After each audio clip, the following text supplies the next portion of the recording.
Everyone knows Family Guy as its own little world. One town, one family, one dog who talks. 25 years of jokes that never leave Quahog. But the people making the show have been quietly placing the Griffins inside other cartoons the whole time, and a few of those visits ended in court. In this video, we break down every show Family Guy is secretly in. Section 1. The night 3 cartoons shared one storm. On the evening of October 2, 2011, the Fox network ran 3 different animated shows back-to-back, and all 3 of them were about the same weather. Not similar weather. The same storm, hitting 3 different towns, on the same night, inside 3 separate cartoons that had always been treated as 3 separate things. The event was called Night of the Hurricane, and it remains the closest thing to proof that Quahog is not alone out there. For a show that has spent its whole life insisting nothing matters and nothing carries over, it is an unusually solid piece of evidence, and it has never been taken back. The setup is simpler than it sounds. Seth MacFarlane, the man behind Family Guy, also created American Dad, which follows a government agent named Stan Smith and his family in a town called Langley Falls. He also co-created The Cleveland Show, which followed Peter Griffin's old neighbor Cleveland Brown after he moved away to a town called Stool Bend. 3 shows, 3 towns, 3 casts, 3 writing staffs, all working in different buildings on different schedules. The hurricane was the thing that tied them together. All 3 were airing on Fox at the same time, in the same part of the evening, aimed at broadly the same audience. A viewer who liked one of them very likely watched at least one of the others, which is the condition that makes an event like this possible in the first place. The idea did not come from MacFarlane. It came from Kevin Riley, who was running entertainment at Fox at the time, and who wanted something that would make people watch the entire animation block instead of just the one show they liked. A crossover that spanned all 3 would give viewers a reason to sit through the whole night. MacFarlane agreed, but he made one decision early on that shaped how the whole thing turned out. Rather than having each show's writers try to handle characters from the other 2 shows, he picked a single central storyline and let each staff write their own part of it using only their own characters. The Family Guy writers wrote Family Guy. The American Dad writers wrote American Dad. The Cleveland Show writers wrote Cleveland. No writer had to guess how somebody else's character would talk during a storm. That choice explains a lot about how the finished product feels. Less a crossover in the traditional sense, more 3 neighbors describing the same bad weather from 3 different porches. The first part aired on The Cleveland Show under the title The Hurricane, the 2nd episode of that show's 3rd season. It was directed by Ron Rubio and written by Kirker Butler. The second part was the Family Guy episode Seahorse Seashell Party, the 2nd episode of Season 10, directed by Brian Iles and written by Wellesley Wild. The 3rd and final part aired on American Dad under the title Hurricane, the 2nd episode of that show's 8th season, directed by Tim Parsons and written by Eric Summers. Anyone looking this up online should be careful here, because 2 pieces of bad information circulate widely. The first is the air date. Plenty of fan pages list the event as airing on May 1, 2011, which is wrong. And the reason it is wrong says something. The crossover really was scheduled for that night. Fox pulled it. In late April of 2011, a massive tornado outbreak tore across the southern United States, killing hundreds of people and flattening entire towns. Running a comedy built around a devastating storm days later would have been ugly, so Fox replaced the 3 episodes with reruns and pushed the whole event to October. The second common error is the title of the American Dad part, which gets listed on some sites as Flozel's Final Fight. The actual title is Hurricane, the same as the Cleveland Show installment. Both errors get repeated so often that they now show up on pages which look authoritative, and both fall apart the moment anybody checks the broadcast records. What happens inside the 3 episodes is where things get interesting, and also slightly strange. The Cleveland Show part is the most straightforward. A hurricane bears down on Stool Bend, and Cleveland and his family deal with it in the way that families in cartoons deal with disasters, which is to say badly and loudly. It sets up the weather, and establishes that this storm is enormous and moving. Watching that installment now, the thing that stands out is how little it strains to be a crossover.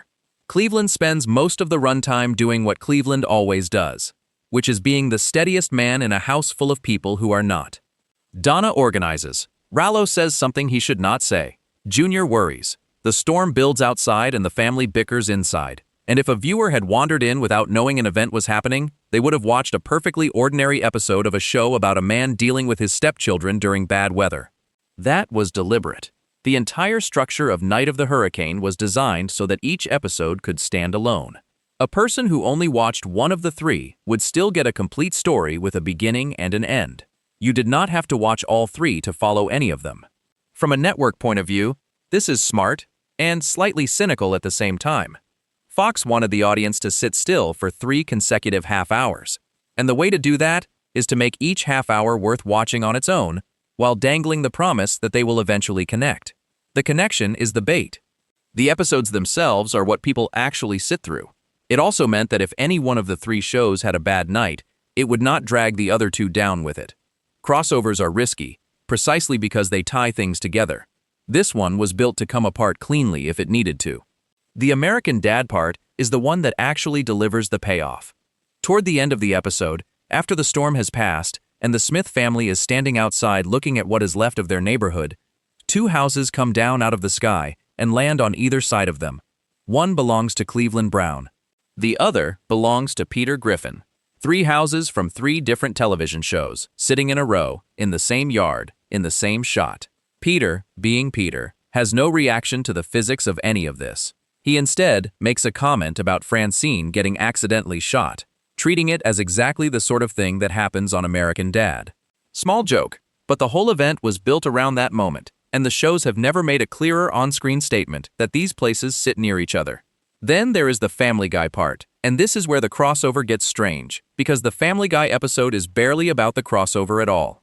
Seahorse Seashell Party is remembered by almost nobody as a hurricane episode. It is remembered as the Meg episode. The storm knocks out the power, the television goes dark, and the Griffins are stuck inside the house with each other, and nothing to do. The usual escape routes are gone. Peter cannot go to the bar.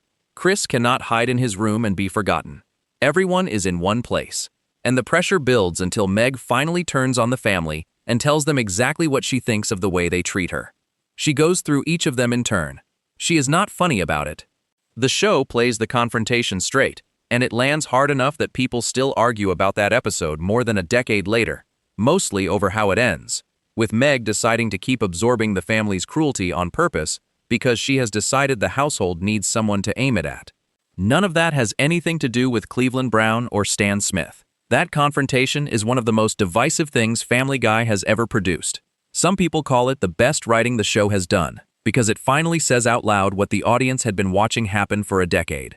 Others call it a cheat, because after all that honesty, the episode reverses itself, and has Meg volunteered to keep taking the abuse, which conveniently lets the show go straight back to what it was doing the following week.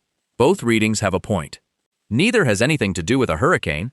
The storm knocks out the power, the storm locks the doors, and that is the entire extent of Family Guy's participation in the biggest crossover event the show has ever taken part in. Something about that is almost funny. Fox built a 3-show event to prove these cartoons live in a shared world, and Family Guy used its slot to run one of the darkest character scenes in its entire history, and then went home. The rest of the connective tissue in the event is thin by design.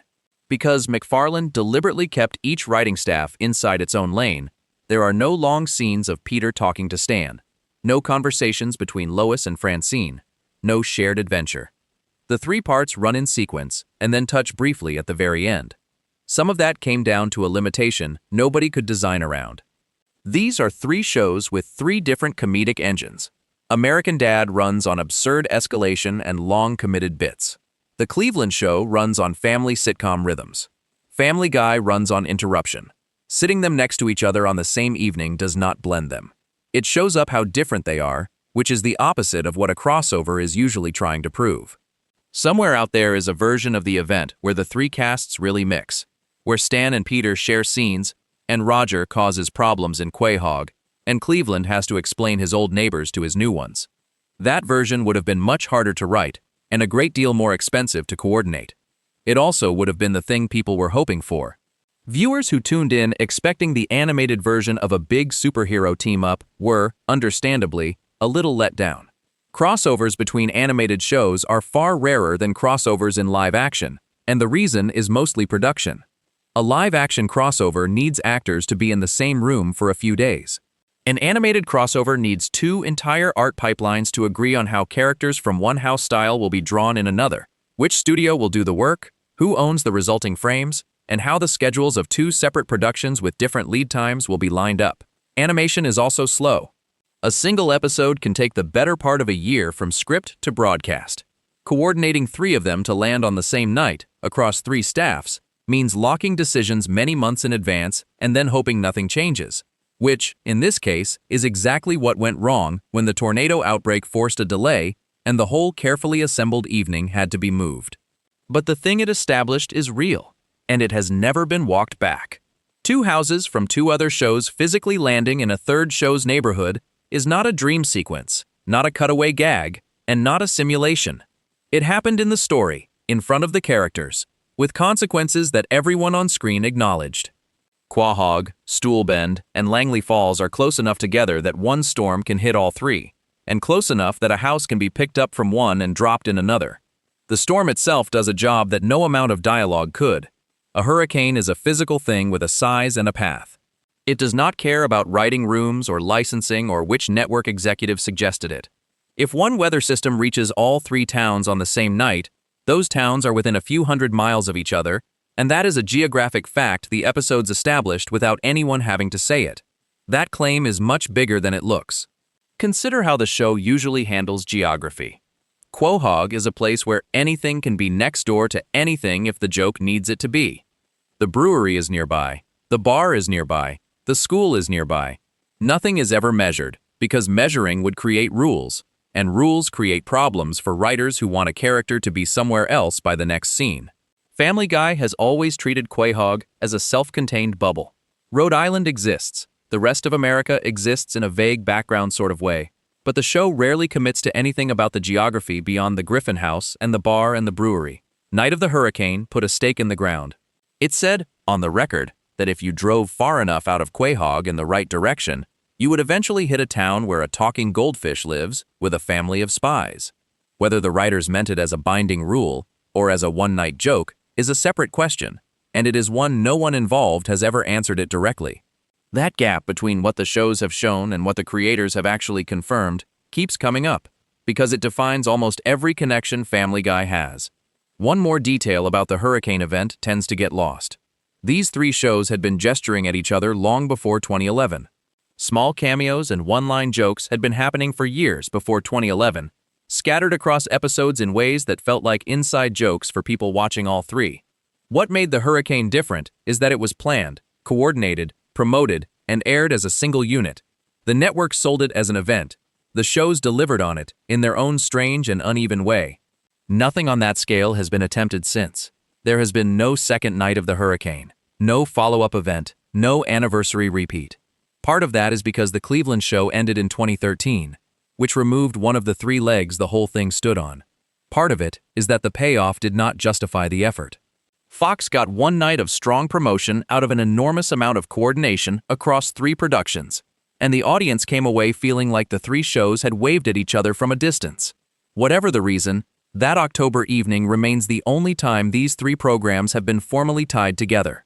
Everything after it was either smaller or unconnected.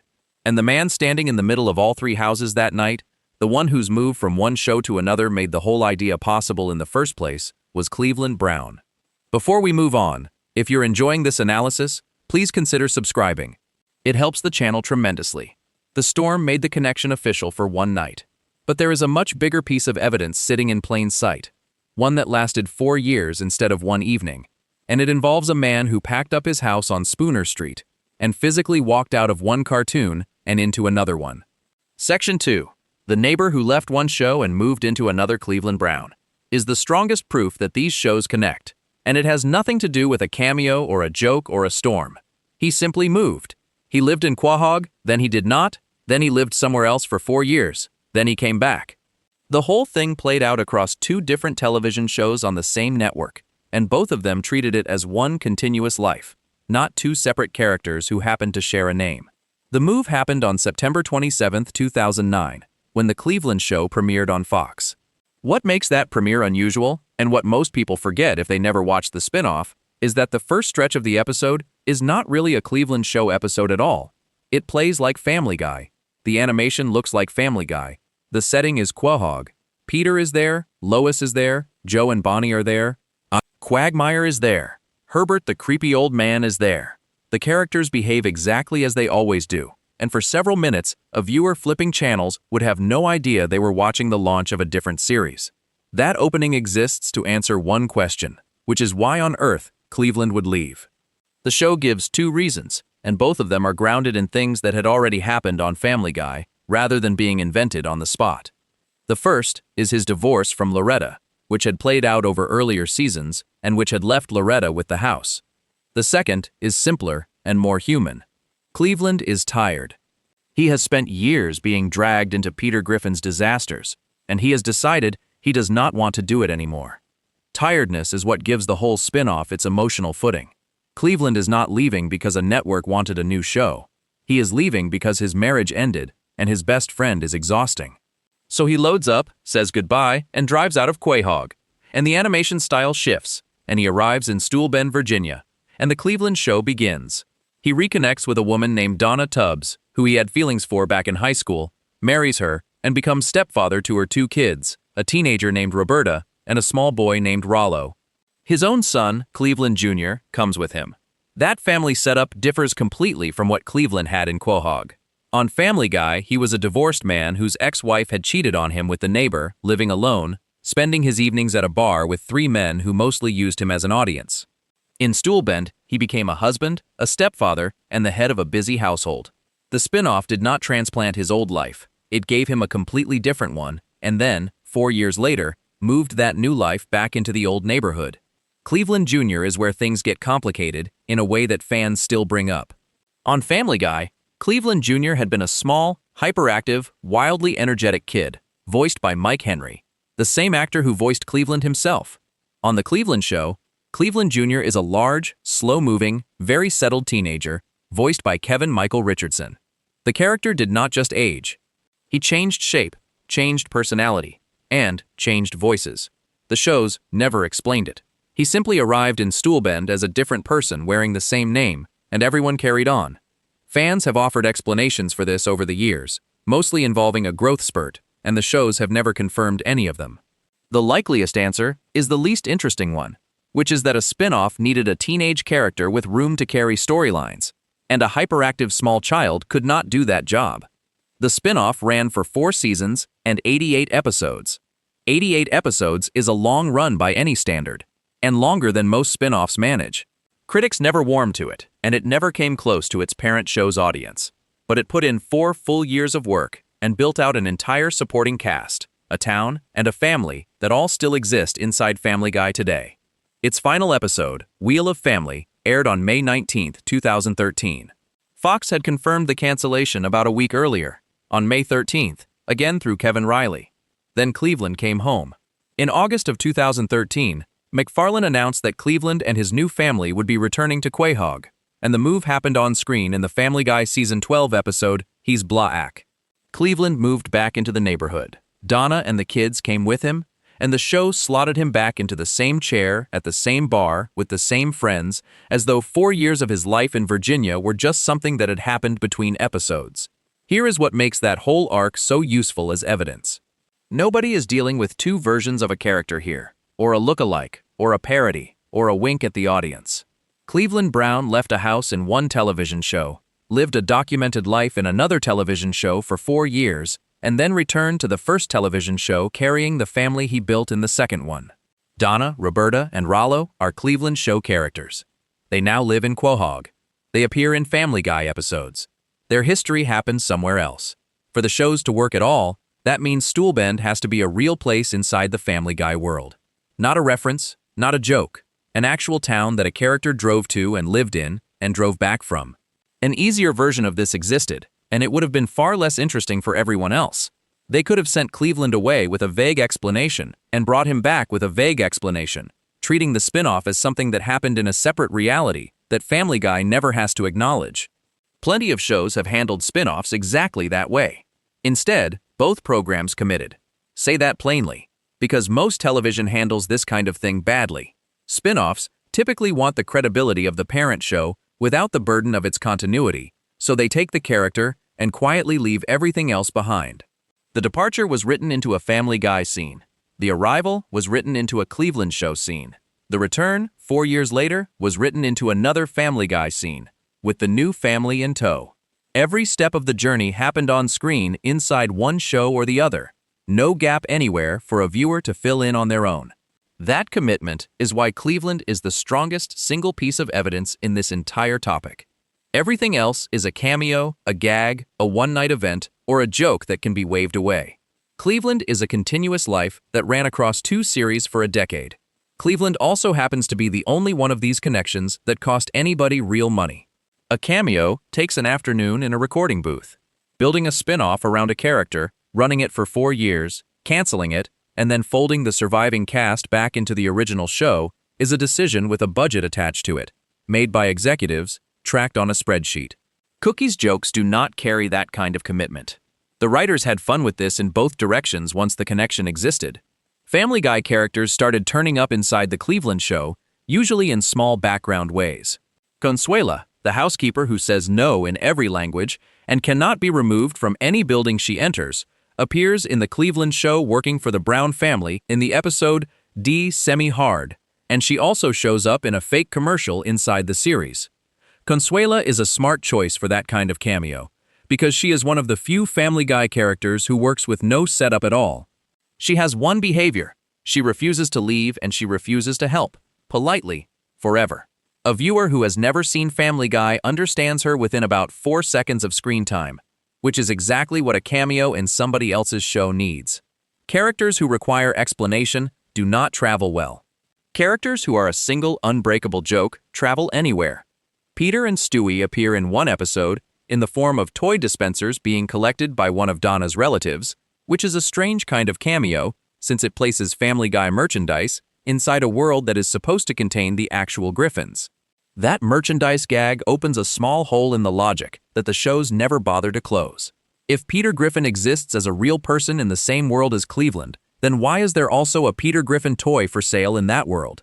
The shows do not care. They never have. But it is the kind of detail that keeps fans arguing years later. Long-running animated shows tend to accumulate these small contradictions and then simply outlive them. The Simpsons has characters who have met celebrities who also exist as fictional versions of themselves. Family Guy has an entire town that gets destroyed regularly and is fine the following week. Once a show passes a certain age, internal consistency stops being something the writers protect and becomes something the audience maintains on the show's behalf. The strangest Cleveland show cameo is a dog. In an episode called Hustle and Bros, Cleveland Jr. and Rollo come across a stray dog on the street who looks unmistakably like Brian Griffin. Same build, same white fur, same red collar, same face. Any viewer would clock it instantly. And rather than let the joke sit there, the show has the dog speak up and directly tell the two boys that he is not Brian. That single line is one of the most argued over moments in this entire topic. One reading is that it is a straightforward gag, the show acknowledging the obvious resemblance and diffusing it before anyone can get confused. The other reading is that a show which was fully confident these universes were separate would never have needed to write that line in the first place. A denial is still an acknowledgement that the question exists. The dog is only funny because the audience already suspects the answer might be yes. A similar joke appears on American Dad. In an episode called The People vs. Martin Sugar, Stan mentions that Brian is his favorite dog, and Brian responds by asking whether he knows him. Again, a denial. Again, the joke only lands if the two worlds are close enough that a meeting would be plausible. Klaus, the talking goldfish who lives with the Smith family on American Dad, has also been shown wearing Brian Griffin gear in the episode The Return of the Bling, which puts Family Guy merchandise inside American Dad as well as inside the Cleveland show, and creates the same small tangle it created before. Several of these smaller cameo details come from fan-maintained wikis rather than from official sources, and anyone repeating them should treat them as likely rather than certain. The big pieces, the move itself, the premiere structure, the recast, the return episode, are all documented and solid. The background gags are the sort of thing that gets copied from page to page online without anyone rechecking the footage. What none of it does, still, is settle the actual question. Cleveland moving between shows proves the towns connect. It does not prove that the writers consider these three shows one unified story with one set of rules. MacFarlane has never sat down and said that. What he has done, repeatedly, is build jokes that only work if the audience already believes it. That distinction runs through everything here, and it is the one to hold on to. A show behaving as though two worlds are connected, and a show saying so out loud are two different things. Family Guy has done the first constantly, and the second never. The practical reason is probably straightforward. Declaring a shared universe creates rules, and rules mean that a joke in one show can contradict a joke in another, and somebody eventually has to care about that. Leaving it undeclared means the writers get every benefit of the connection, with none of the maintenance. One more thread runs through all of this, and characters have nothing to do with it. It comes down to the people saying the lines. Because once you start listening to who is actually speaking in each of these shows, the walls between these shows start to look very thin indeed. Before we move on, if you're enjoying this analysis, please consider subscribing. It helps the channel tremendously. Cleveland walked from one show to another with a suitcase. The next connection is quieter than that and much harder to notice, because it does not involve anyone moving anywhere. It involves the same handful of voices turning up in two houses at once, including one actor whose second role on Family Guy has convinced a section of the fan base that a baby in Quahog is secretly working for the government. Section 3. The same voices living in two different houses. There is a cameo at the end of a 2007 Family Guy episode that fans have been pointing at for almost 20 years, and it lasts about 6 seconds. The episode is Meet the Quagmires, the 18th episode of Season 5, which aired on May 20th, 2007. The story sends Peter back to 1984 to relive his youth, and by the end of it, the timeline has been bent around badly enough that Lois married Quagmire instead of him. Peter fixes it, more or less, and the family ends up back in the living room where they started. Then a gray alien walks in through the door, looks around the room, and asks who ate all the pecan sandies. That alien is Roger, and Roger does not live on Family Guy. Roger lives in Langley Falls with the Smith family on American Dad, hidden in their attic, running whatever scheme he is running that week. Roger is an odd character to use for a cameo like this, because he is the least explainable person in either show. He is an alien who crash-landed on Earth, was taken in by the CIA agent whose family he now lives with, and who spends his time inventing hundreds of human personas, complete with wigs, costumes, and separate lives. He drinks. He schemes. He has a temper. Dropping him into another cartoon's living room is barely a bigger stretch than any given Tuesday in his own show. Nobody explains him. Nobody reacts to him. He asks about the cookies, and the episode ends. The lack of reaction is the whole gag, and the writers made that call on purpose, and it is not laziness. If a single Griffin had turned and asked who the alien was, the joke would have become a scene, and a scene needs a resolution. By having nobody notice, the show gets to place a character from another program in its living room without owing the audience anything. Small joke, but people quote it constantly, partly because of how casual it is. The show did not build an episode around a visitor from another cartoon. It just let him wander in like he lived nearby. Roger kept turning up after that. He appears without speaking in Blue Harvest, the first of the Family Guy Star Wars specials. He plays Moff Jerjerrod in It's a Trap, the third one. And he appears in The Simpsons Guy in 2014, falling out of the spaceship belonging to Kang and Kodos, the two aliens from The Simpsons, which means a single shot contains a character from American Dad falling out of a vehicle from The Simpsons inside an episode of Family Guy. Stan Smith has crossed over too. He and his boss appear in Lois Kills Stewie, though that appearance comes with a catch worth stating clearly, because the episode later reveals that everything the audience watched was a simulation Stewie was running. So the meeting happened, but not in the real world of the show. That kind of technicality lets writers include something fun without committing to what it means. Family Guy's most efficient crossover ever runs about 30 seconds and opens an episode called Big Fat, the 17th episode of Season 11, which aired April 14, 2013. It was written by Brian Scully and directed by Julius Wu. In it, the Smith family from American Dad move into Cleveland's old house on Spooner Street. Peter comes over to introduce himself, being neighborly, and Stan responds by shooting him. Then the scene pulls back, and it turns out the whole thing was a dream. The dream belonged to Hank Hill, from King of the Hill, 3 separate television shows stacked inside one another before the opening credits have rolled. Family Guy contains American Dad, which is contained inside a King of the Hill character's sleeping brain. Mike Judge voiced Hank for it. The episode then moves on and never mentions any of it again. The joke works because it refuses to pick a lane. Every possible reading is available at once. The Smiths are real neighbors, or they are a dream, or Hank Hill is real, or Hank Hill is also part of something else entirely. The show hands over the puzzle and walks away. Efficiency helps too. 30 seconds of screen time contains 3 separate shows, 1 shooting, 1 recognizable guest voice, and a reveal. And none of it costs the episode anything, because the actual story has not started yet. Family Guy uses its cold opens this way constantly. They are a place to put material that would never survive inside a plot. Underneath all of these visible crossovers sits a quieter kind of connection that most viewers never consciously notice. It has to do with the voices. Seth MacFarlane voices Peter, Stewie, Brian, and Quagmire on Family Guy. He voices Stan and Roger on American Dad. He voiced a character named Tim on The Cleveland Show. That means a viewer watching all 3 programs in one evening is hearing the same throat produce the leading man in each one. It does not prove anything about the story, but it does mean the shows sound related in a way that is difficult to shake, because the voice carrying the biggest jokes in Quahog is the same voice carrying the biggest jokes in Langley Falls. The supporting cast overlaps just as heavily. Alex Borstein, who plays Lois, works across MacFarlane's shows. Seth Green, who plays Chris, does the same. Mila Kunis, Mike Henry, and Rachel MacFarlane all appear in more than one of them. The 3 shows were never staffed as separate operations with separate talent pools. They were built out of the same room by many of the same people.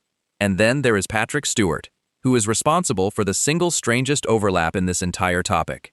Stewart is best known as Captain Jean-Luc Picard from Star Trek The Next Generation, and he has played that role in Family Guy cutaways. But his real long-term job in the MacFarlane world is on American Dad, where he voices Avery Bullock, the head of the CIA and Stan Smith's boss. He has played Bullock across more than 100 episodes. Bullock is not a background character. He runs the agency the entire show is built around. Stewart also has a second, much quieter job on Family Guy. He provides the inner voice of Susie Swanson. Susie is Joe and Bonnie's baby daughter.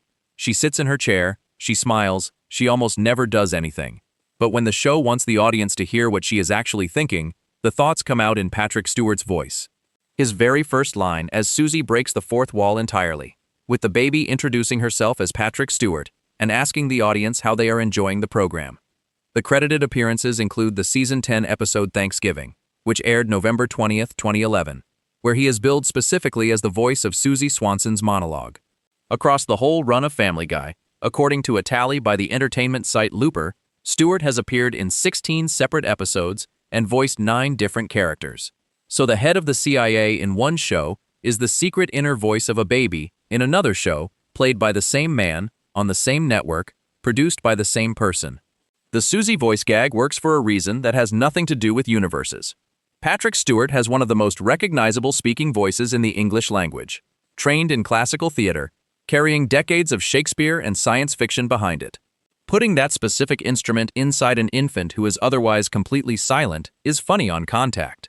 Before any joke has been written, the audience does half the work. But recognizable voices are also exactly how audiences build connections that writers never intended. People notice. They notice harder than writers expect them to. That coincidence is where fans stop reporting and start theorizing, which is a reasonable thing for an audience to do. Nobody was ever told why the baby thinks in that voice, and when a show declines to explain something, viewers will build an explanation themselves. Audiences have always done that with gaps. Hand them a hole, and they will fill it. The theory goes like this. On American Dad, there is an episode called Virtual Insanity, in which Bullock demonstrates the ability to operate through avatars, controlling a body that is not his own. If that technology exists in this shared world, and if Susie Swanson thinks in Bullock's exact voice, then perhaps Susie is not a baby at all.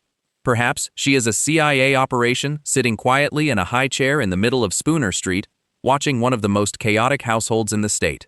Fun idea, and it explains a strange detail neatly, which is exactly why it spread.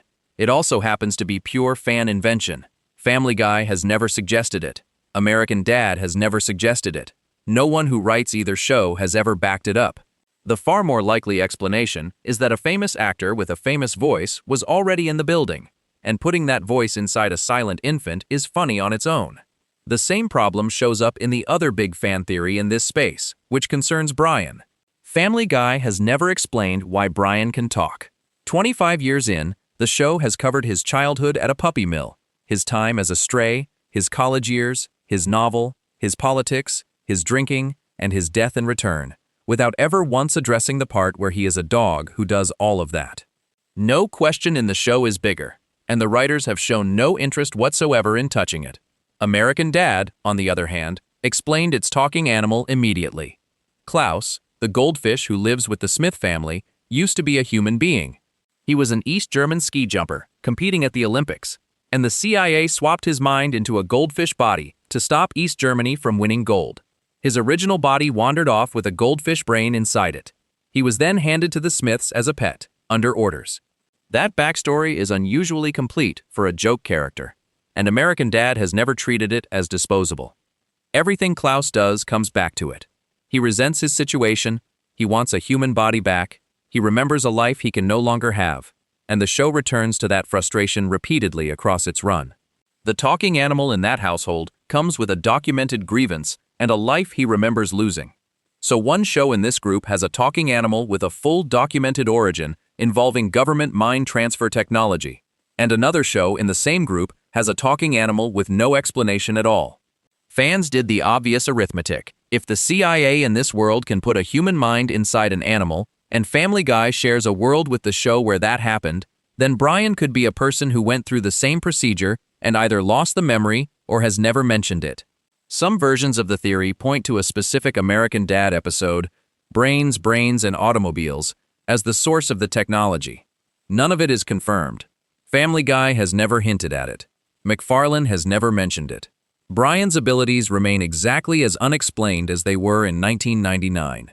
But the theory refuses to die, because the two facts sitting next to each other are strange, and because the writers built a world where the pieces fit together whether they intended to or not. What all of these voice connections add up to is a kind of soft evidence, not a storyline, not a crossover, just a persistent feeling that these shows were made by the same hands, in the same room, using the same people, and that the walls between them were always more of a scheduling decision than a rule. Family Guy's connections to MacFarlane's other shows were, in the end, family business. What happened in 2014 was different, because that time the Griffins left the family entirely and drove into the most famous cartoon town in the world. Before we move on, if you're enjoying this analysis, please consider subscribing. It helps the channel tremendously. Every connection so far has stayed inside one creator's own back catalog. The next one crossed a border that people had been joking about for 15 years, into a town where the residents had been publicly accusing Family Guy of stealing from them since before Family Guy was any good. Section 4. The day the Griffins drove to Springfield. For most of Family Guy's life, the relationship between Quahog and Springfield was a running argument. Writers on The Simpsons had been publicly needling Family Guy since the early 2000s, mostly over the accusation that MacFarlane's show borrowed its structure, its family shape, and eventually its jokes. Then, on September 28, 2014, the Griffin family drove into Springfield and stayed for a full hour. The episode is called The Simpsons Guy. It opened season 13 of Family Guy, and it was the 232nd episode of the series. It ran 44 minutes instead of the usual 22. Patrick Mayan wrote it. Peter Shin directed it. Fox aired it the same night as the season 26 premiere of The Simpsons, an episode called Clown in the Dumps, which meant both shows launched their seasons on the same evening, with the crossover as the centerpiece. That scheduling was doing a lot of commercial work. 2 season premieres and a crossover in one block gave Fox the strongest animation night it had run in years, and it gave both shows a reason to point at each other in promotion for weeks beforehand. The crossover had been announced well in advance, and the anticipation around it was substantial, partly because the two shows had spent 15 years in a public disagreement that made a team-up seem unlikely. The reason the Griffins end up in Springfield is entirely Peter's fault, which is the only way this could work. Peter has been drawing a comic strip, and the strip turns out to be so hostile toward women that the town of Quahog turns on the family completely. They pack up and drive away to let things cool down. Somewhere along the road their car is stolen, and they wander into Springfield on foot looking for help. What follows is a long sequence of the two families pairing off, and the pairings are the best part of the episode. Stewie latches onto Bart. and the dynamic is immediately recognizable to anyone who has ever been the younger kid trying to impress the older one. Stewie is thrilled by prank calls. He tries them himself. He is not good at them. Bart is patient with him in a way Bart is rarely patient with anyone, and it is one of the few warm relationships in either show. Lisa takes on Meg, which is the pairing that has the most going on underneath it. Lisa is the character on The Simpsons who is smart, overlooked, and treated as an inconvenience by her own family. Meg is the character on Family Guy who is overlooked and treated as a target. Putting them together and having Lisa try to find something Meg is actually good at is the closest either show has come to acknowledging what those two characters have in common.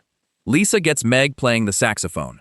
Meg is terrible at it, and then briefly not terrible, and the scene has an odd amount of heart for a crossover built on beer jokes. Something a little sad sits underneath that pairing, and the episode never quite says it out loud. Lisa Simpson is a character her show takes seriously. She has interests, ambitions, a moral center, and episodes built around her inner life. Meg Griffin is a character her show uses as a target. Putting them side by side puts those two writing philosophies next to each other, and the contrast is not flattering to Quahog. Lisa's instinct is to look for the thing Meg is good at, because that is how her own family, at their best, has occasionally treated her. Meg's instinct is to assume there is no such thing, because that is what 15 seasons have taught her. The saxophone lesson is a scene about one show's approach to a teenage girl meeting another show's approach to a teenage girl. Homer and Peter, meanwhile, bond and then immediately fall out over beer. Peter drinks Pawtucket Patriot Ale. Homer drinks Duff. The two of them compare notes, and Homer works out that Pawtucket Patriot tastes exactly like Duff, because it is a copy of Duff. That accusation is the engine of the whole episode, and it is not subtle. A character from The Simpsons accuses a character from Family Guy of ripping off The Simpsons in an episode of Family Guy in front of an audience that had been listening to real Simpsons writers make the same complaint for over a decade. The show is making the joke about itself on purpose. Duff sues Pawtucket Patriot, and the case goes to court. And the courtroom scene is where the episode does its best visual work. Every seat in the room pairs a Springfield character with their Quahog equivalent. The two police officers sit together. The two bartenders sit together. The two overweight fathers sit together. The pairing gag is doing more than filling seats. Lining up two casts like that only works if the casts have the same shape, which makes the whole scene a fairly blunt admission of the accusation the episode is built around. Both shows have a bar and a bartender. Both have a police officer who is a running joke. Both have a bumbling father, a red-headed wife who is smarter than him, a son, a daughter who gets overlooked, and a baby. Putting them side by side in rows makes the resemblance impossible to argue with. Nobody defends Family Guy against the copying claim here. The show stages it visually, in a courtroom, and lets the audience look at it. And in the gallery, the Family Guy version of James Woods sits directly beside the Simpsons version of James Woods, which works because both shows had independently been using the real actor as a recurring character for years without either one acknowledging the other. Matt Groening sits next to Seth MacFarlane in the same room. The guest cast was substantial. The full Simpsons voice ensemble took part, including Dan Castellaneta, Julie Kavner, Nancy Cartwright, Yeardley Smith, and Hank Azaria. H. John Benjamin appeared as Bob Belcher from Bob's Burgers. Jeff Bergman appeared as Fred Flintstone. James Woods played himself. Everything closes on an 8-minute fight between Peter and Homer, staged as a direct extension of Peter's long-running brawls with Ernie the Giant Chicken. It moves through streets, buildings, and open sky in the same escalating way those fights always do, and it takes up a huge chunk of the runtime. 8 minutes is an enormous amount of screen time to spend on two men hitting each other. To put it in perspective, a standard Family Guy episode without commercials runs around 22 minutes, which means this single fight is longer than a third of a normal episode. Most plots the show has ever written are shorter. The chicken fights had always been the show's signature indulgence, sequences that stop the story dead and go on far past the point of reason, on purpose, because the length is the joke. Handing that format the most famous cartoon father in television history and letting it run is either the perfect use of a crossover or a sign that the writers had run out of ideas for an ending. Reasonable people have landed on both. Now for the part that changes how the entire thing should be understood. The Simpsons does not consider this episode part of The Simpsons. According to accounts of the production, the Simpsons staff handed MacFarlane's team a free pass on their characters precisely because they were not treating the result as one of their own episodes. The whole thing is a Family Guy episode, set in the Family Guy universe. Springfield in this story is a place the Griffins visited, not a place The Simpsons acknowledges being visited. Nothing that happens in it counts towards Simpsons continuity. That distinction changes what the crossover actually proves. The Griffins went to Springfield. Springfield did not officially receive them. The crossover runs one way. Reception was mixed, and two moments drew most of the criticism. One was a scene involving Marge and Lois at a car wash. The other, and the more serious one, was an exchange built around sexual assault that a lot of viewers found indefensible. Al Jean, the long-running Simpsons showrunner, took issue with that joke during production and discussed with James L. Brooks whether to formally ask the Family Guy side to remove it. Richard Appel, an executive producer on Family Guy, later said there were no plans for a sequel. As of now, there has not been one. The 2014 crossover was also not the first time these two shows touched. Dan Castellaneta had already voiced Homer inside a Family Guy episode called Ratings Guy, the second episode of season 11, which aired October 7, 2012. Going the other direction, MacFarlane voiced a character in a Simpsons episode during season 24, which brings up the older, uglier part of this relationship. The Simpsons writing staff has been taking shots at Family Guy for a very long time, and the shots are specific, never vague. Al Jean, on a DVD commentary for the season 3 episode Brother Can You Spare Two Dimes, said that The Simpsons deliberately backed off doing unrelated cutaway gags after Family Guy, in his description, ran that kind of joke into the ground. Admitting that out loud is a notable thing to do. It means a show changed its own comedic habits because another show had made those habits look cheap. Mike Rice, another longtime Simpsons writer, pointed at the Family Guy opening titles and said they look exactly like a musical number couch gag The Simpsons had done in an episode called Lisa's First Word. Matt Groening, David X.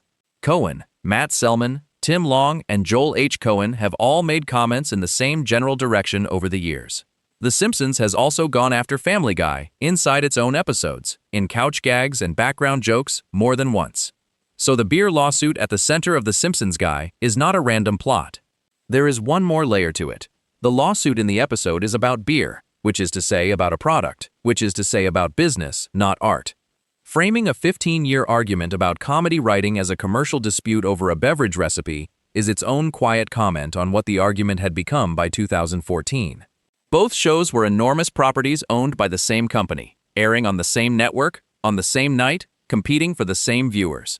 The whole 15-year argument between these two writing staffs got dressed up as a court case, written by the accused and played for laughs. Family Guy took the most public criticism it has ever received and built an hour of television out of it, then had Peter beat Homer through several city blocks. The confidence in that response is easy to miss. A show that felt wounded by the plagiarism accusation would have avoided the subject entirely. Building the crossover around it, in front of the people making the accusation, on the same night both shows premiered, is closer to a shrug performed at enormous volume. That is a show deciding the accusation was survivable and acting accordingly. Whether that counts as a good faith response or a very expensive shrug depends on how generous a person is feeling. What it definitely is the only time these two families have ever occupied the same frame. More than a decade later, that remains true. The two shows have exchanged voices and jokes since, but they have never shared an episode again. Before we move on, if you're enjoying this analysis, please consider subscribing. It helps the channel tremendously. The Simpsons made their complaints inside their own scripts and eventually shook hands on camera. One other show refused to do either. It devoted 2 full episodes to explaining exactly what it thought Family Guy was, and the explanation involved a fish tank. Section 5. The Manatees in the Tank. In April of 2006, South Park spent 2 full episodes explaining what it thought Family Guy was, and the explanation was so specific and so mean that people were still bringing it up 15 years later. It remains the single most detailed attack one cartoon has ever made on another, and the strange part is that Family Guy was not even really the point. The episodes are Cartoon Wars Part 1, which aired April 5, 2006, and Cartoon Wars Part 2, which aired a week later on April 12th. Both were written and directed by Trey Parker. They open the 10th season of South Park.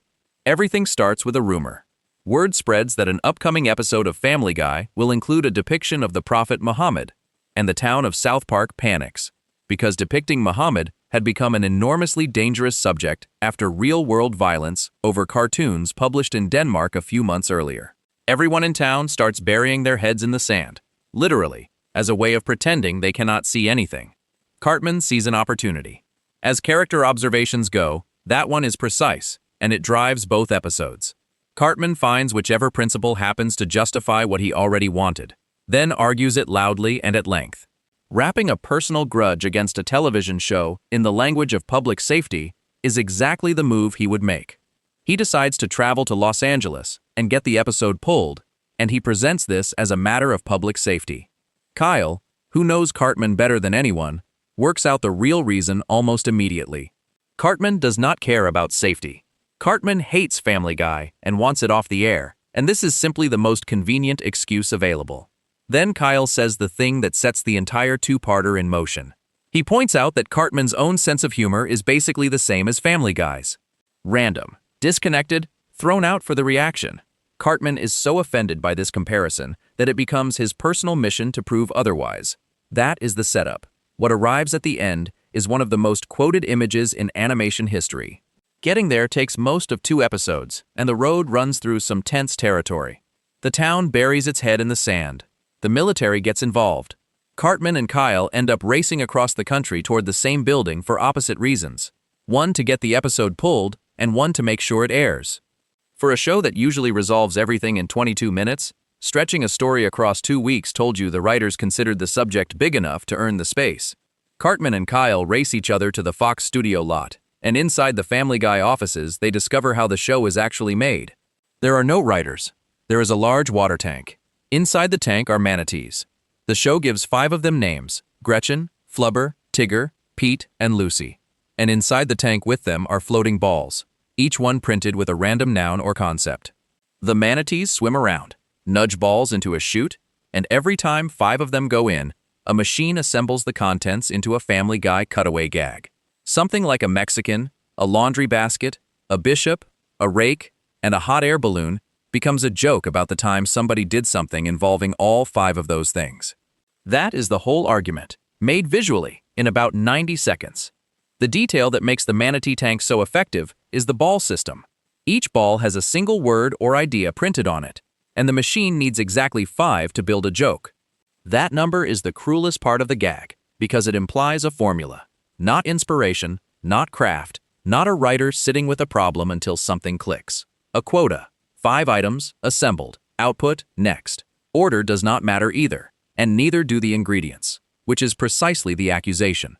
A joke built from 5 randomly selected nouns can be about anything, which means it is about nothing, which means it could have gone into any episode of any season without changing a single thing around it. The point Parker and Stone are making is not that Family Guy is unfunny. The complaint runs sharper and lands harder than that. Their complaint is that the cutaways have no connection to anything. They do not come out of the story. They do not come out of who the characters are. They could be removed, swapped, reordered, or dropped into any other episode without changing anything, because they are not attached to the thing they interrupt. A South Park character says as much directly, insisting that their own show is built on emotional character development and is nothing like Family Guy. Whether a person agrees with that or not, the manatee image sticks because it is a mechanical explanation for a structural habit. It says the jokes are randomly generated because functionally, they may as well be. The Family Guy staff at the time were making the most talked about comedy on television. The show had been canceled twice and dragged back to life by DVD sales and late-night reruns. And by 2006, it was enormous. Being publicly reduced to a tank of sea mammals at the peak of that success stung. A real question sits buried in the manatee joke, and it deserves better than being treated as a simple insult, because the 2 shows really are built on opposite foundations. South Park writes fast and writes to an argument. Episodes are produced in about a week, they respond to things happening in the world, and almost every one of them is structured around a position the writers want to land. The comedy comes out of the argument. Take the argument away, and the episode collapses. Family Guy is built the other way around. The plot is a frame that holds jokes, and the jokes are the point. A cutaway about a lifeguard in 1987 does not need to serve the story because the story is not what the audience came for. Under that model, a joke that could go anywhere is not a failure. The design is working exactly as intended. Neither approach is wrong. They are simply two different products, and the manatee tank is what one of them looks like when described unsympathetically by the other. Both shows have also survived roughly the same length of time, which suggests the audience never much cared about the argument. South Park has been running since 1997, Family Guy since 1999. One detail in the chase sequence goes by fast and deserves a mention. As Cartman tears through the Fox lot, he passes through the offices of King of the Hill, another Fox animated show. Parker and Stone later said that staff from both King of the Hill and The Simpsons reached out to them afterward to say they felt the same way. Learning that changes how the joke reads. Two of the biggest animation writing rooms in the country quietly agreed with the manatee joke. Now for the part that reframes the whole thing. Family Guy is not what these episodes are about. The real subject of cartoon wars is censorship, and specifically, what happens when a network gets scared. The storyline builds toward the question of whether Fox will actually air the Family Guy scene. And the argument the episodes make is that once you start cutting things because someone might react badly, you have no principled place to stop. Family Guy is the vehicle for that argument, not the target of it. Parker and Stone needed a show that would plausibly do something reckless, and Family Guy was the obvious candidate. And then the exact thing the episodes were warning about happened to the episodes themselves. Comedy Central refused to allow the depiction of Muhammad to be shown, and censored it. The network that was broadcasting a story about a network being too frightened to broadcast something became too frightened to broadcast it. Parker and Stone have talked about that outcome many times since, and it is one of the more uncomfortable moments in modern television, because the joke stopped being a joke halfway through. The two episodes now function as a kind of accidental documentary. Whatever a person thinks about the manatee material, the censorship storyline turned out to be a fairly accurate description of what networks would do when the subject got difficult, and the proof arrived inside the episodes themselves rather than afterward. So the most famous attack on Family Guy ever made was, in the end, a piece of collateral damage in somebody else's fight. Family Guy's response was slow and indirect, which is not what most people expected. Nobody at Family Guy built an episode around South Park. No counterattack of similar size ever arrived. What there was, mostly, was a shrug delivered years later. In a 2009 episode called Spies Reminiscent of Us, the show puts Peter in an improv comedy performance. Improv is supposed to be built on the moment, on listening, on reacting to what the other performer gives you. Peter cannot do any of that. Instead, he gets huge laughs by pulling out random pre-written material that has nothing to do with the scene. The audience loves it. The other performers are baffled. Family Guy is admitting the manatee joke landed. Nobody is arguing back. The scene plays closer to a nod. Elsewhere, the show has referenced getting a solid ribbing from the South Park guys, in the sort of offhand way that suggests the writers decided the smartest available move was to stop pretending it had not happened. McFarlane's public comments over the years have followed a similar arc. Early on, the reaction was more guarded. As time passed, he softened a lot, and at various points has spoken about Parker and Stone with real respect, treating the whole episode as part of the job instead of a wound. No feud survives. What survives is a very famous piece of television that both sides have moved on from at different speeds. Feuds between comedians rarely end this quietly. Nobody apologized. Nobody demanded a retraction. One show made a very public argument. The other show declined to fight about it. And eventually, both parties simply got older and busier. 15 years later, the manatees are a piece of animation history that both sides can afford to be relaxed about. The strange part is how completely the manatee image took over the conversation. Ask people about the relationship between South Park and Family Guy, and the manatees come up first, every time, ahead of the censorship story that the episodes were actually built around. A visual gag from 2006 became the permanent shorthand for a specific criticism of a specific comedy structure, and it did that so thoroughly that people who have never seen either episode still use it. Very little television manages that. Jokes about other shows usually evaporate within a year. The manatees survived because they worked as a compact description of a way of writing, and that description turned out to be useful far beyond the show it was aimed at. Cartoon Wars is a strange entry on any list of crossovers, because it is the one case where Family Guy is inside another show without any of its actual characters being there. Nobody from Quahog appears. Peter is not in it. Brian is not in it. What appears is the show itself, as an object, as a company, as a set of offices with a tank in them. Family Guy is present in South Park the way a rival is present in an argument about them. Named, described, characterized, and never given a chance to speak. That is an unusual situation. Nearly every other crossing involves permission, cooperation, or at minimum a shared employer. Cartoon Wars involve none of those things. South Park is on a different network, made by a different company, with no business relationship to Family Guy at all, which is exactly why it could say what it said. Nobody had to sign anything. Nobody had to be consulted. A show simply pointed at another show and described it for 2 weeks, and the only recourse available to the other side was to keep making episodes. Somewhere there is a version of this where the two shows eventually worked together. It never happened. No crossover was ever made. No Family Guy character has ever visited South Park, and no South Park character has ever visited Quahog in any official capacity. The relationship stayed exactly where it landed in April 2006, which is one show doing an enormous amount of talking about the other, while the other decided not to answer directly. After a run of handshakes and cameos and licensed team-ups, it is a useful reminder that not every connection between shows is friendly. Sometimes one program simply takes another program apart on air, and the record of that is just as real as a crossover episode. The next connection is the opposite in every way. It involves one of the largest entertainment companies on Earth handing Family Guy the keys to its most valuable property and telling them to go ahead. Before we move on, if you're enjoying this analysis, please consider subscribing. It helps the channel tremendously. Getting torn apart by another cartoon is one kind of relationship.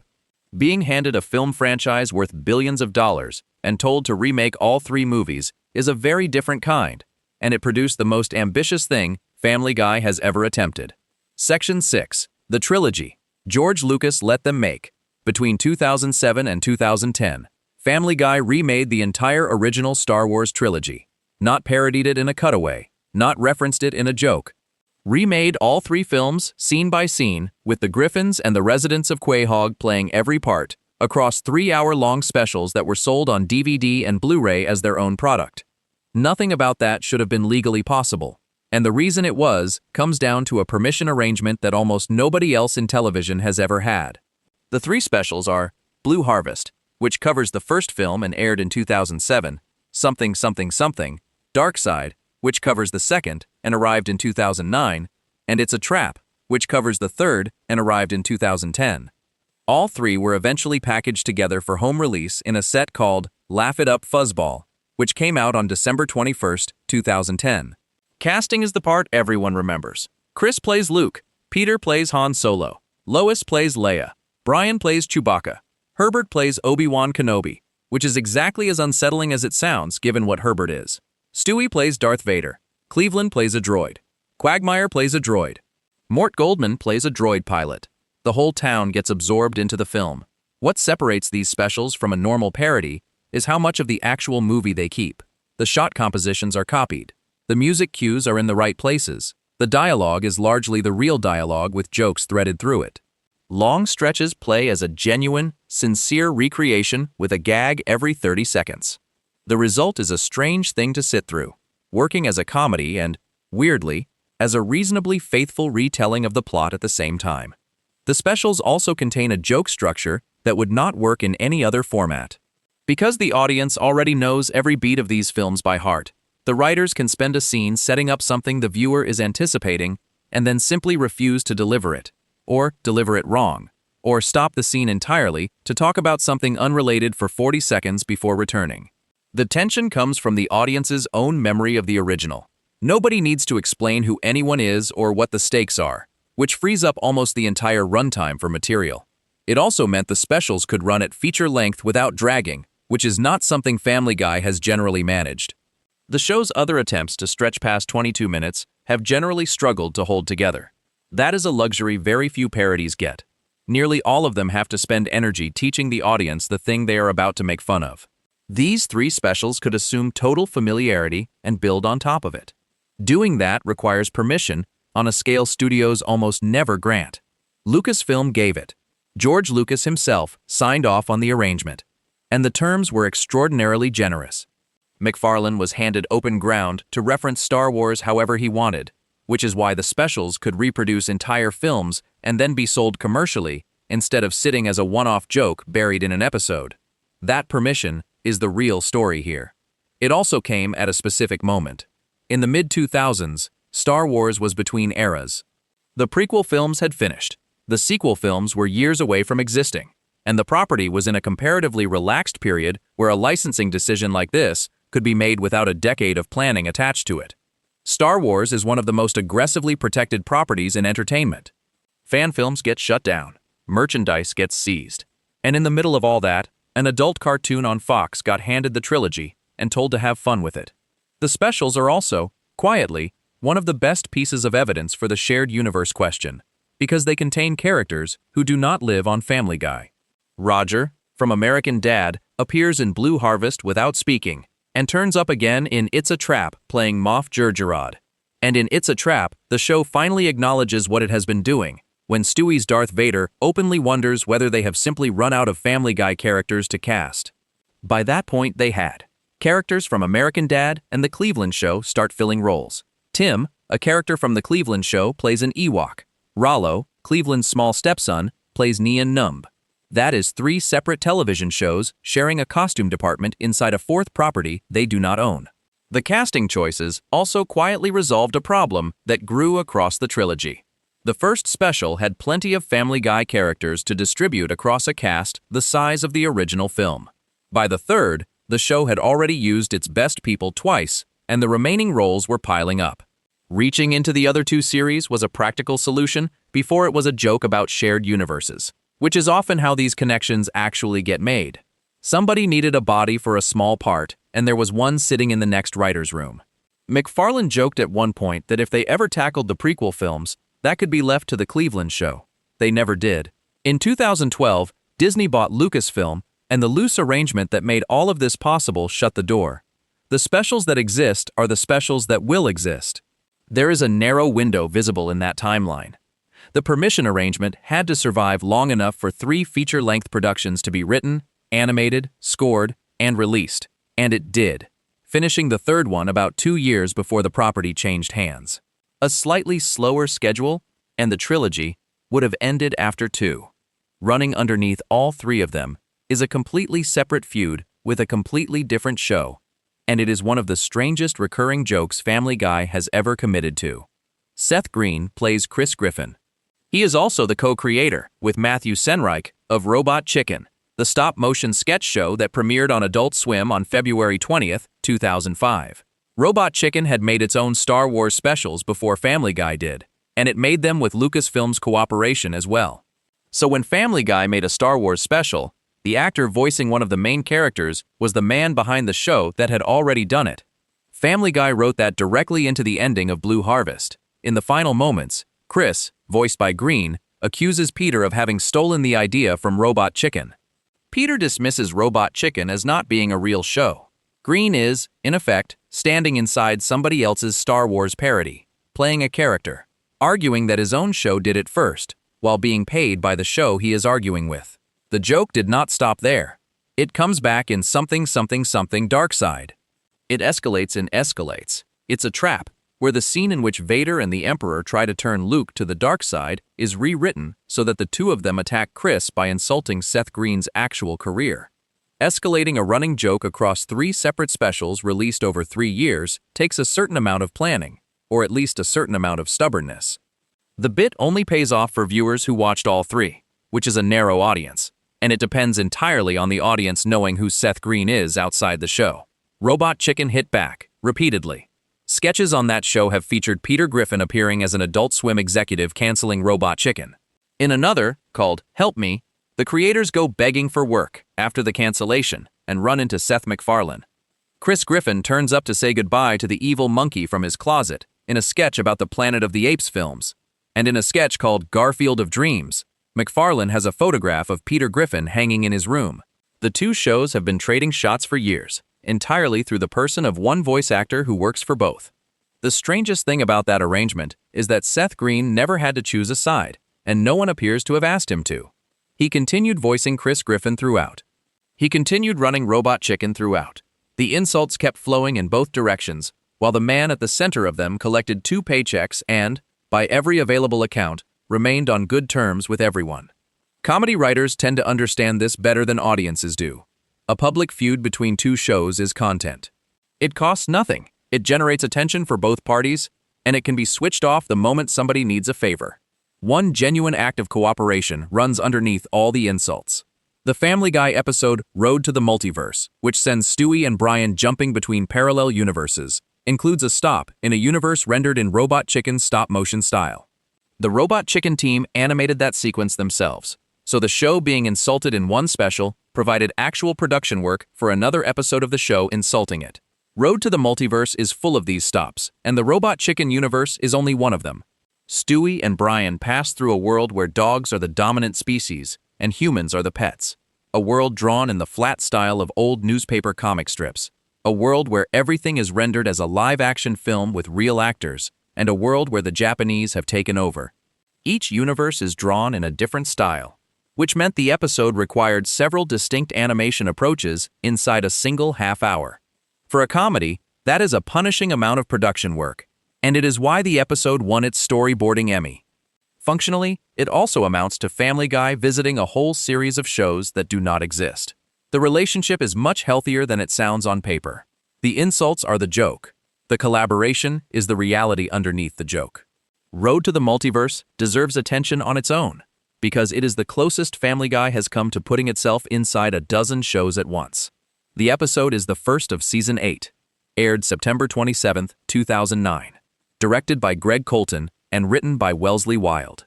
It won Colton a Primetime Emmy for storyboarding. Its most talked about stop is a universe animated in the house style of classic Disney features.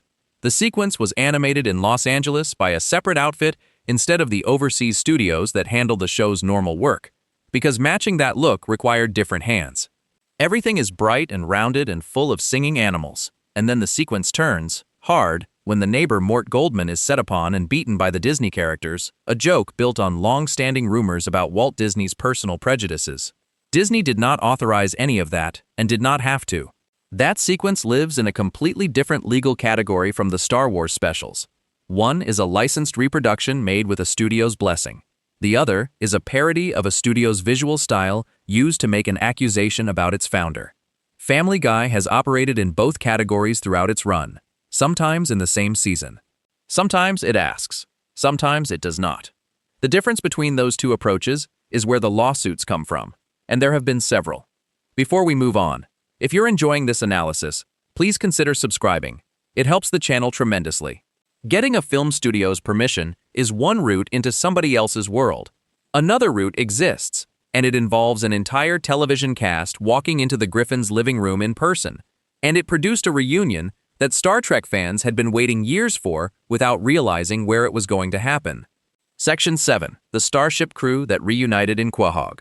On March 29, 2009, the entire main cast of Star Trek: The Next Generation appeared together on television for the first time in 7 years.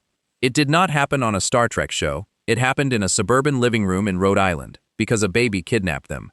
The episode is Not All Dogs Go to Heaven, the 11th episode of Season 7 of Family Guy, directed by Greg Colton and written by Danny Smith. The premise is small. Stewie goes to a Star Trek convention hoping to meet the cast, finds the experience disappointing, and decides to solve the problem the way he solves every problem, which is by building a machine. He constructs a device that beams the actors out of their lives and into the Griffin house.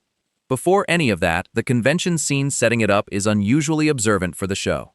Stewie arrives expecting something meaningful and finds a room full of tables, cues, and paid autographs. The actors are working. That is the job. No one is there to have a conversation with a small fan about what the work meant to him. The disappointment is what pushes him toward the machine, which makes the kidnapping less a piece of random chaos and more a specific reaction to a specific letdown.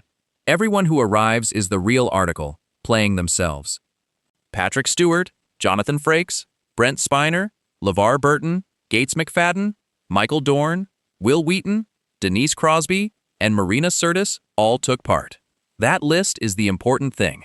The last time those actors had all worked on the same project was Star Trek: Nemesis, released in 2002. After that, they scattered, and for years the closest thing fans got to a reunion was a convention panel or a shared photograph. Getting all of them into one recording booth for one production was not a small piece of scheduling. Animation does help here. No one needed to fly anywhere or share a stage, and voice work can be recorded separately and assembled afterward, which is how most animated ensemble scenes are made.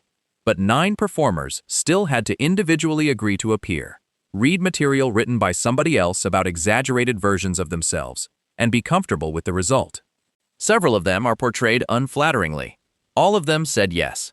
It happened on Family Guy. 14 years before Star Trek, Picard finally brought that cast back together on screen in its 3rd season.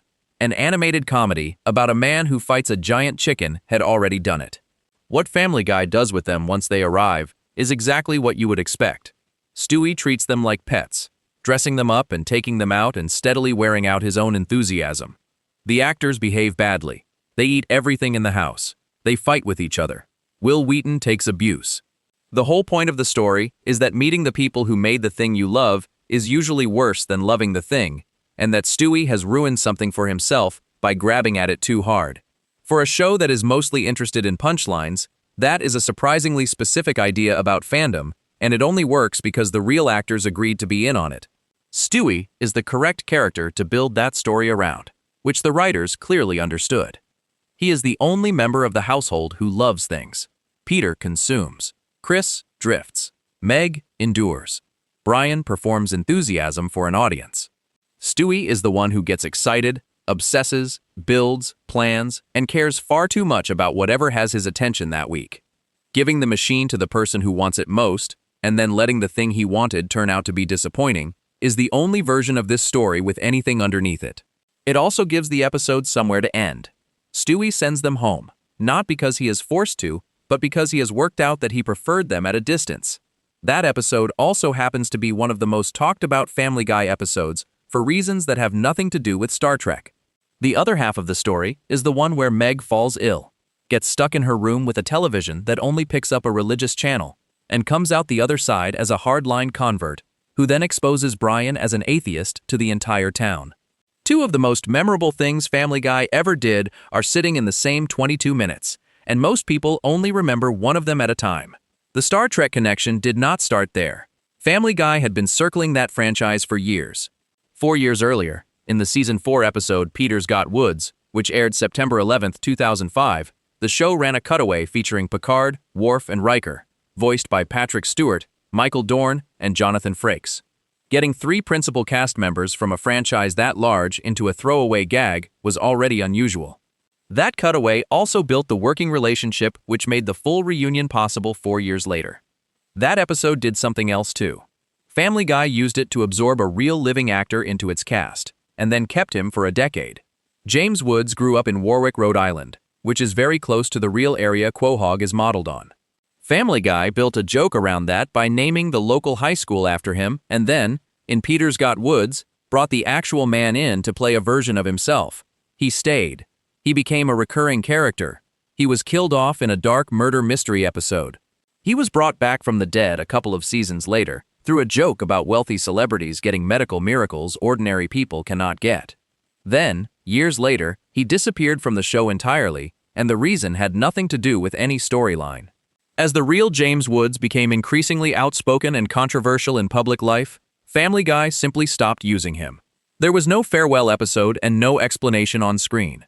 The show also renamed the high school that had carried his name since 2005, dedicating it to Adam West instead. So a real actor was absorbed into a cartoon, given a decade of appearances, murdered, resurrected, and then quietly removed and written out of the town's geography without a single line of dialogue marking any of the last part. He appeared in the Star Wars parody Something Something Something Dark Side. He hosted a fake behind-the-scenes special about how Family Guy gets made. And when the crossover with The Simpsons finally happened in 2014, he sat in that courtroom next to the version of himself that The Simpsons had been using independently for 20 years. That is an odd category of crossover. Family Guy did not visit another show. It took a person who existed in another show's world and made him a resident of its own, and then eventually put the 2 versions in the same room. The pattern of real people walking into Quahog and staying there is one of the show's oldest habits, and it amounts to its own kind of crossing over. Adam West is the clearest case. He played the mayor of Quahog for more than 15 years, and the character was built straight out of the real man's career, including the fact that his most famous role sat decades behind him. When West died in June of 2017, the show did not recast him. It wrote the mayor out with an on-screen death, then left the office empty for roughly 2 seasons before introducing a cousin, played by a different actor with a completely different voice. Recasting would have been simple and cheap, and plenty of long-running animated series swap voices without comment. Choosing instead to kill the character rather than ask somebody to imitate a man who had just died is a much harder path, and the show took it anyway. Carrie Fisher voiced Angela, Peter's boss at the brewery, for years. After she died in December of 2016, the show gave the character a proper send-off with a eulogy from Peter, and the job at the brewery eventually passed to new characters instead of a replacement voice. Both decisions show a series treating outside people as genuine residents rather than guest slots. Adam West did not visit Quahog. He lived there, ran it, married into the extended family, and was buried there. Patrick Stewart plays a baby's inner voice and an animated Picard in the same series. Ian McKellen has turned up. So have dozens of others. None of that is a crossover in the strict sense. There is no other show being visited. But the effect is similar, because it means the world of Family Guy is populated by people and characters who came from somewhere else and were simply absorbed. The Star Trek relationship is the cleanest example of the show reaching outward instead. Family Guy did not build a parody Starfleet with different names. It brought in the actual actors, playing themselves, using their real names, referencing their real careers, in an episode about what happens when a fan finally gets what he wants. It also created a strange piece of trivia that Star Trek fans still trade. For 14 years, the most complete next-generation cast reunion in existence was an episode of Family Guy.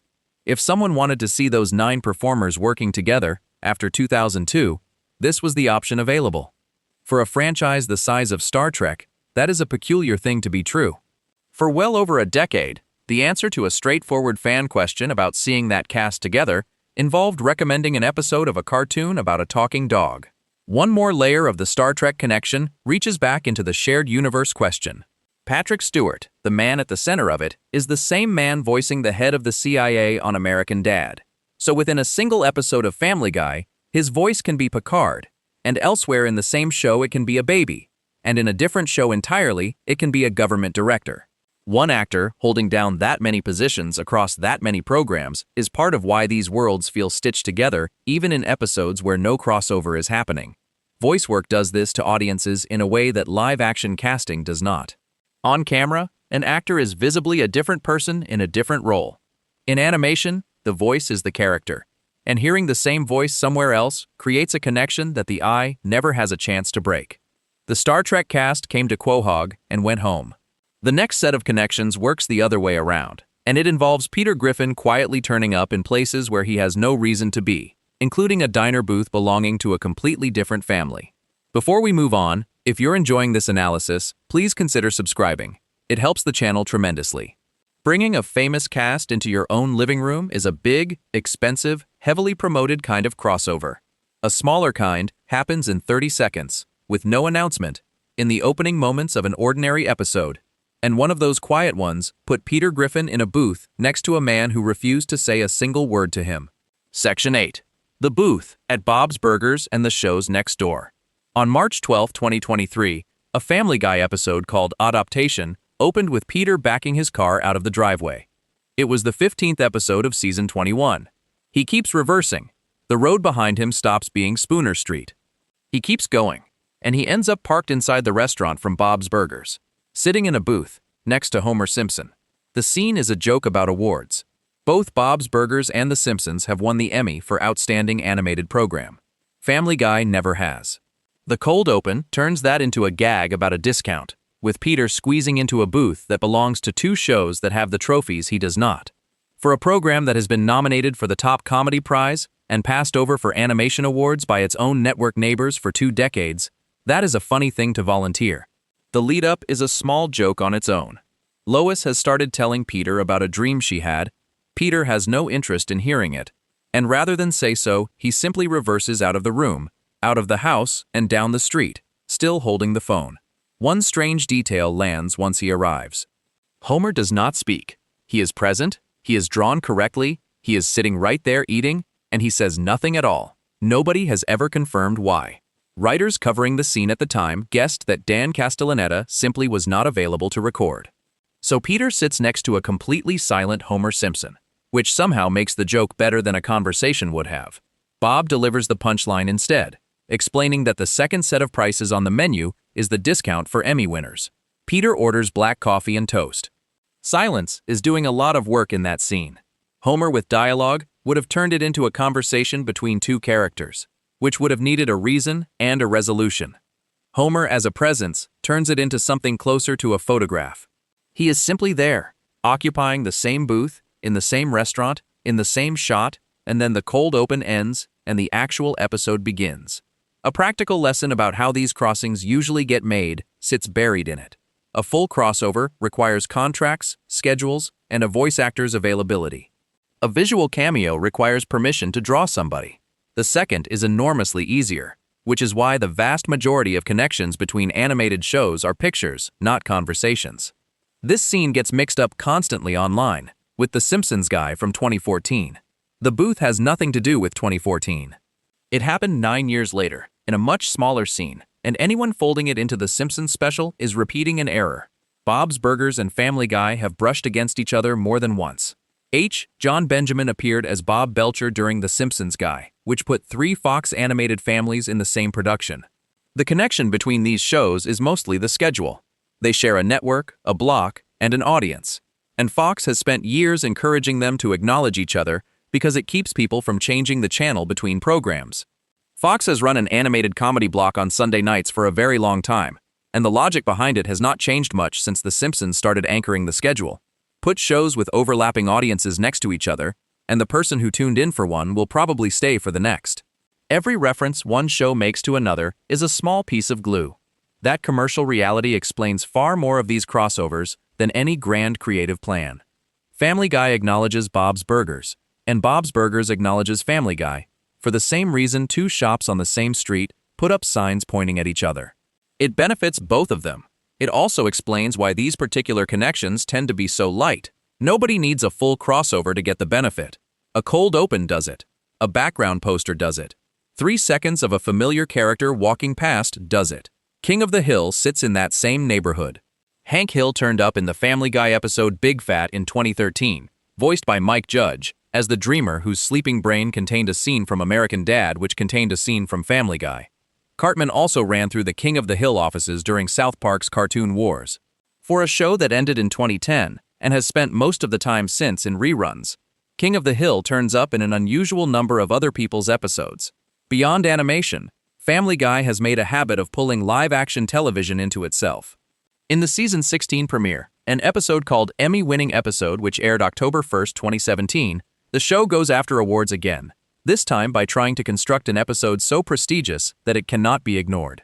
Tracy Morgan and Tina Fey appear as Tracy Jordan and Liz Lemon. They're characters from 30 Rock, a show that had won a great many of the awards Family Guy was joking about not winning. Bringing in 2 actors to play their own award-winning characters inside an episode about award envy is a fairly pointed piece of writing. Awards are a recurring sore spot for the show, and they surface in these crossovers more than any other subject. The Bob's Burgers booth is about awards. The 30 Rock appearance is about awards. Family Guy has been nominated for major prizes, including a comedy series nomination that put it up against live-action shows, and it has repeatedly watched its own network neighbors take the animation category. Turning that frustration into material is a reasonable response, and it also happens to require bringing in characters from the shows that won, which is how a grudge becomes a crossover. It also reminds you how unglamorous the origins of these connections usually are. A writer wants to make a point about something that annoys them, and the point requires somebody from another show to be standing there, and suddenly there is a crossover. The universe implications arrive afterward, assembled by viewers. In an episode called Coma Guy, the 17th of season 18, which aired April 26, 2020, Peter crashes his car and spends most of the story unconscious. Inside the coma, he ends up on a boat crowded with characters who have died on the show over the years. Then BoJack Horseman, from the Netflix series of the same name, flies in wearing a halo and a set of angel wings to tell him that despite all the foreshadowing, he is not going to die. That joke is aimed at BoJack's own final season, which built toward its lead character dying and then revealed he had survived. Peter, who has no context for any of this, responds by calling it a cheap fake-out. The same episode contains a second crossing that most viewers miss. During the coma, Peter reverses into a hedge and vanishes into it, recreating the most widely shared Simpsons image ever made. Coma Guy is a useful example of how loose the rules get once a show puts a character inside a dream or a hallucination. Anything can appear there. A crossover inside a coma costs nothing in continuity terms, because the show can always point at the coma. That is the same escape hatch Lois kills Stewie used with the simulation, and the same one Big Fat used with Hank Hill's dream. Family Guy reaches for that hatch often enough that it becomes a pattern.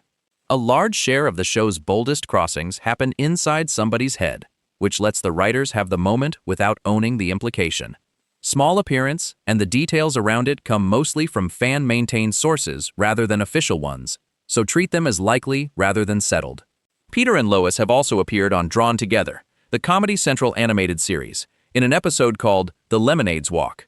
The two of them walk past a character who has ended up homeless on the street. Peter drops some coins into his cup, and Lois points out that he is only going to spend it on lemonade. Their faces are never shown, which was almost certainly a decision about avoiding a rights problem, and Alex Borstein voiced Lois herself instead of handing the impression to somebody else.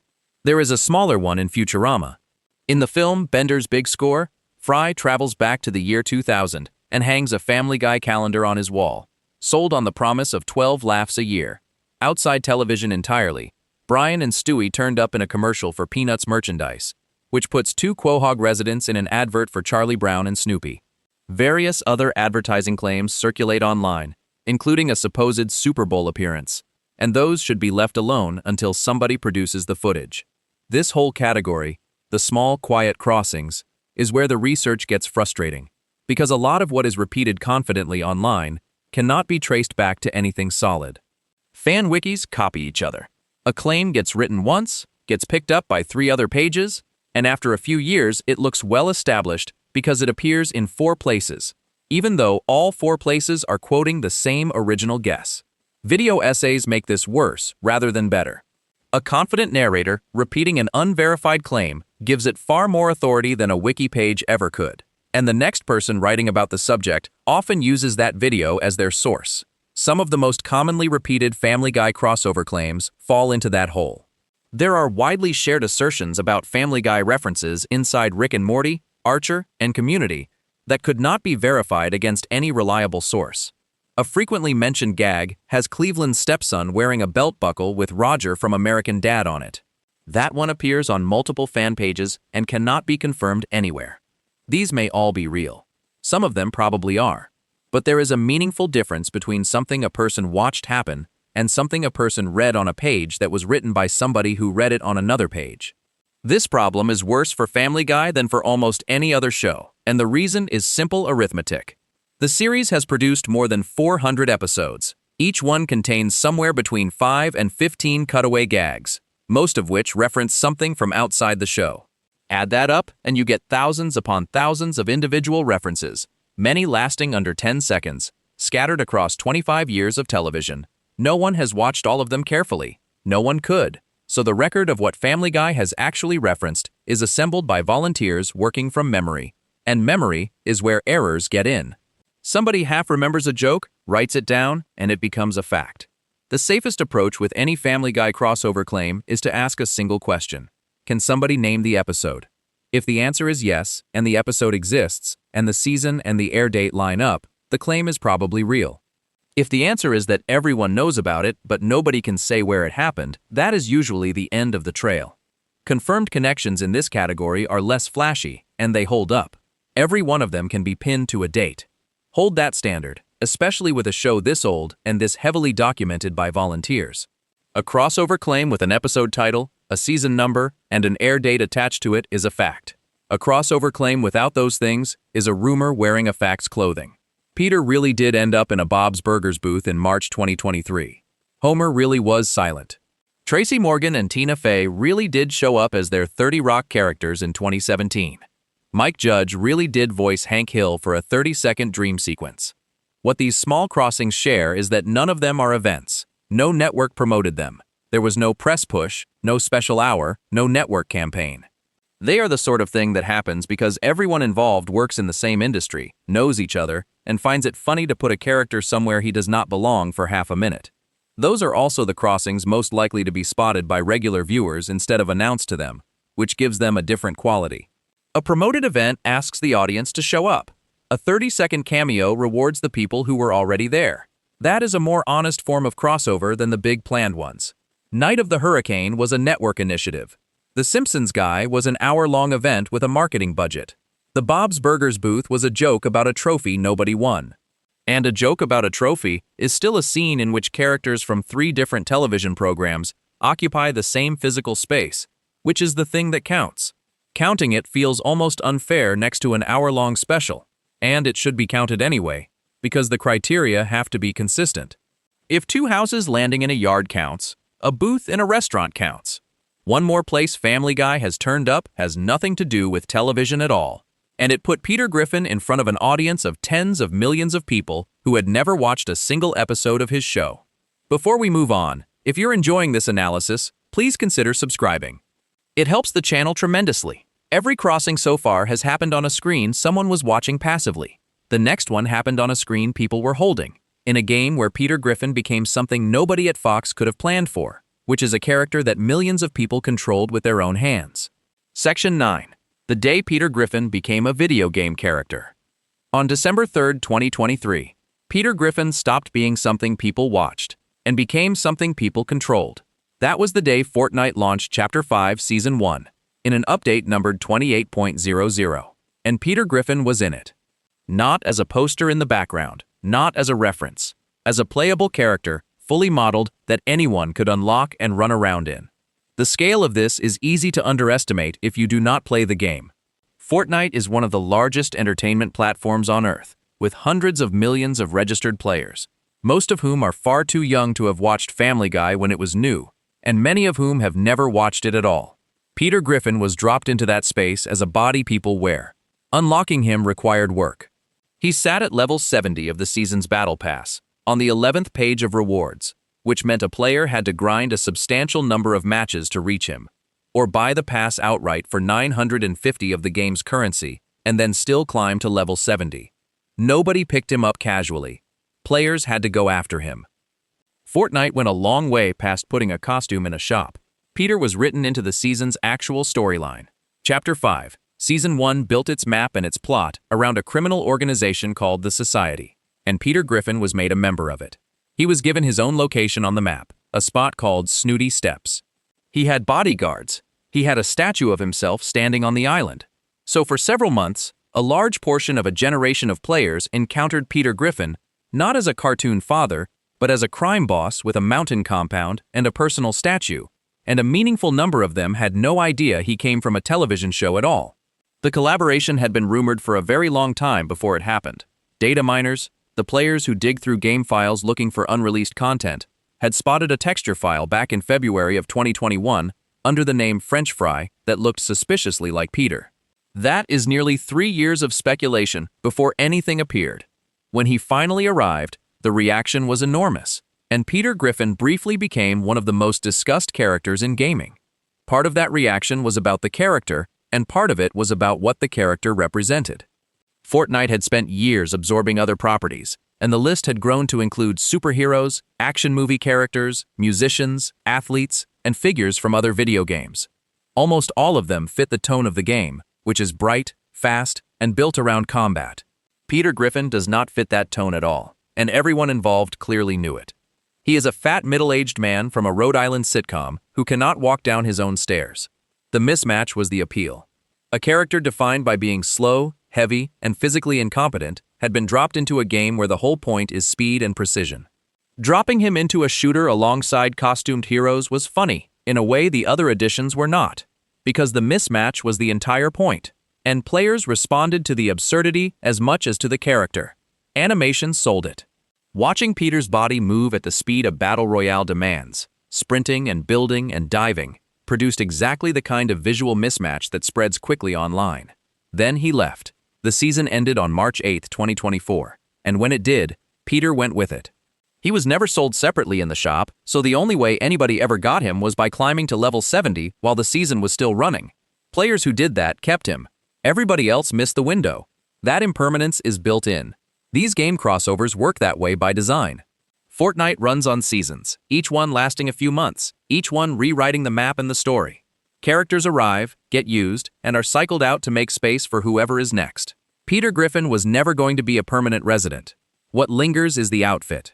Players who unlocked him kept him, which means that for as long as the game runs, there will be matches where a man from a Rhode Island sitcom sprints past a superhero holding a rifle, long after the storyline that put him there has been forgotten. Fortnite is the biggest of these crossings by audience size, but it is not the most interesting one for anybody thinking about shared universes. That title belongs to a much smaller game that almost nobody played. Warped Kart Racers came out on May 20th, 2022, developed by a studio called Electric Square, and released exclusively on Apple Arcade, which is a subscription service on Apple devices, not a console platform. It was made under license from the television company that owns these shows. The game is a kart racer, which means it belongs to the oldest crossover format in gaming. Put characters in vehicles, put the vehicles on a track, let everyone throw things at each other. What makes this one worth talking about is the roster. Warped Kart Racers has 20 playable characters, 5 each from 4 different animated series. Family Guy is in it, American Dad is in it, King of the Hill is in it, and Solar Opposites is in it, which is a 4th show entirely, an animated series about a family of aliens living in suburban America.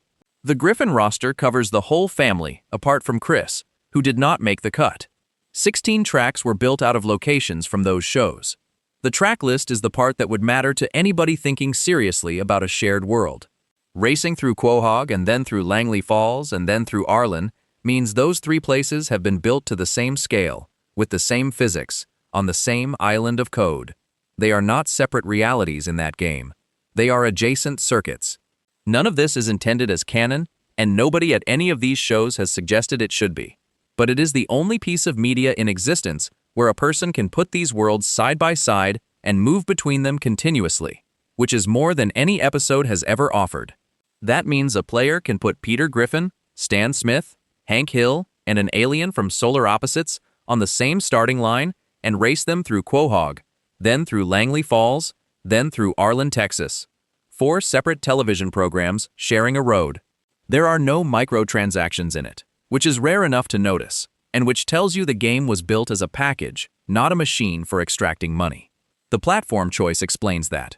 Apple Arcade is a subscription service, so the business model is already handled by the monthly fee, and games released there generally arrive complete instead of drip-feeding content and charging for it. So a licensed crossover kart racer with 20 characters from 4 television shows ended up existing in a form most players never encountered. The service paid for it, and the service is why it could be built that way. Nobody is claiming the kart racer is canon, but it belongs in this conversation because it is the most literal version of the shared universe idea anybody has ever produced. Not a cameo, not a dream sequence, not a storm. 4 shows, 1 track, at the same time, controlled by the person watching. Family Guy has been in a considerable number of other games as well. Family Guy, The Quest for Stuff, put players in charge of rebuilding Quahog after Peter destroys it, ran for years, and worked through a rotating cast from across the show's history, including a few who were dead. Animation Throwdown. The Quest for Cards shuffles Family Guy together with American Dad, King of the Hill, Bob's Burgers, and Futurama, which makes it another multi-show crossover that slipped past almost everybody. Then there is Family Guy, Back to the Multiverse, a console game built as a sequel to the Road to the Multiverse episode. There are pinball tables. One of those deserves a moment on its own. The Quest for Stuff operated as a crossover engine in a way most licensed mobile games do not. The premise is that Peter destroys Quahog and the player rebuilds it, unlocking buildings and characters over time. Because the game ran for years and needed a constant supply of new content, it worked its way through an enormous amount of the show's history, including obscure one-appearance characters and several who had died on screen. Limited-time events kept arriving, built around other properties and other seasons, so the game regularly held combinations that had never existed in any episode. Call that an unusual sort of crossover, one where a content schedule does the job a writer normally does. The result lands the same way. Characters who never met ended up standing next to each other. Animation Throwdown does something similar and more explicitly. The cards in it come from Family Guy, American Dad, King of the Hill, Bob's Burgers, and Futurama. 5 separate animated series, shuffled into one deck, played against each other. There is no story justification, and none is attempted. The shows are simply treated as a shared pool of material. Several other claimed appearances circulate online without support. Assertions that Family Guy content has appeared in various other large crossover games could not be verified and should be treated with suspicion until somebody points at the actual content. Stepping back from the individual titles, there is something different about the game crossovers compared to everything else. When Roger walks into the Griffin living room, asking about cookies, the audience is watching a joke happen to somebody else. When Peter Griffin lands in Fortnite, the audience is Peter Griffin. The relationship changes completely. He stops being a character in a story and becomes a costume a person puts on to go do something unrelated to his story. So the Fortnite arrival mattered more than its size alone would suggest. A 12-year-old running around a Battle Royale map wearing Peter Griffin is having a completely different relationship with that character than somebody watching him fall down the stairs in 2001. The character has been separated from the show, from the jokes, from the writing, and from the context, and turned into a shape.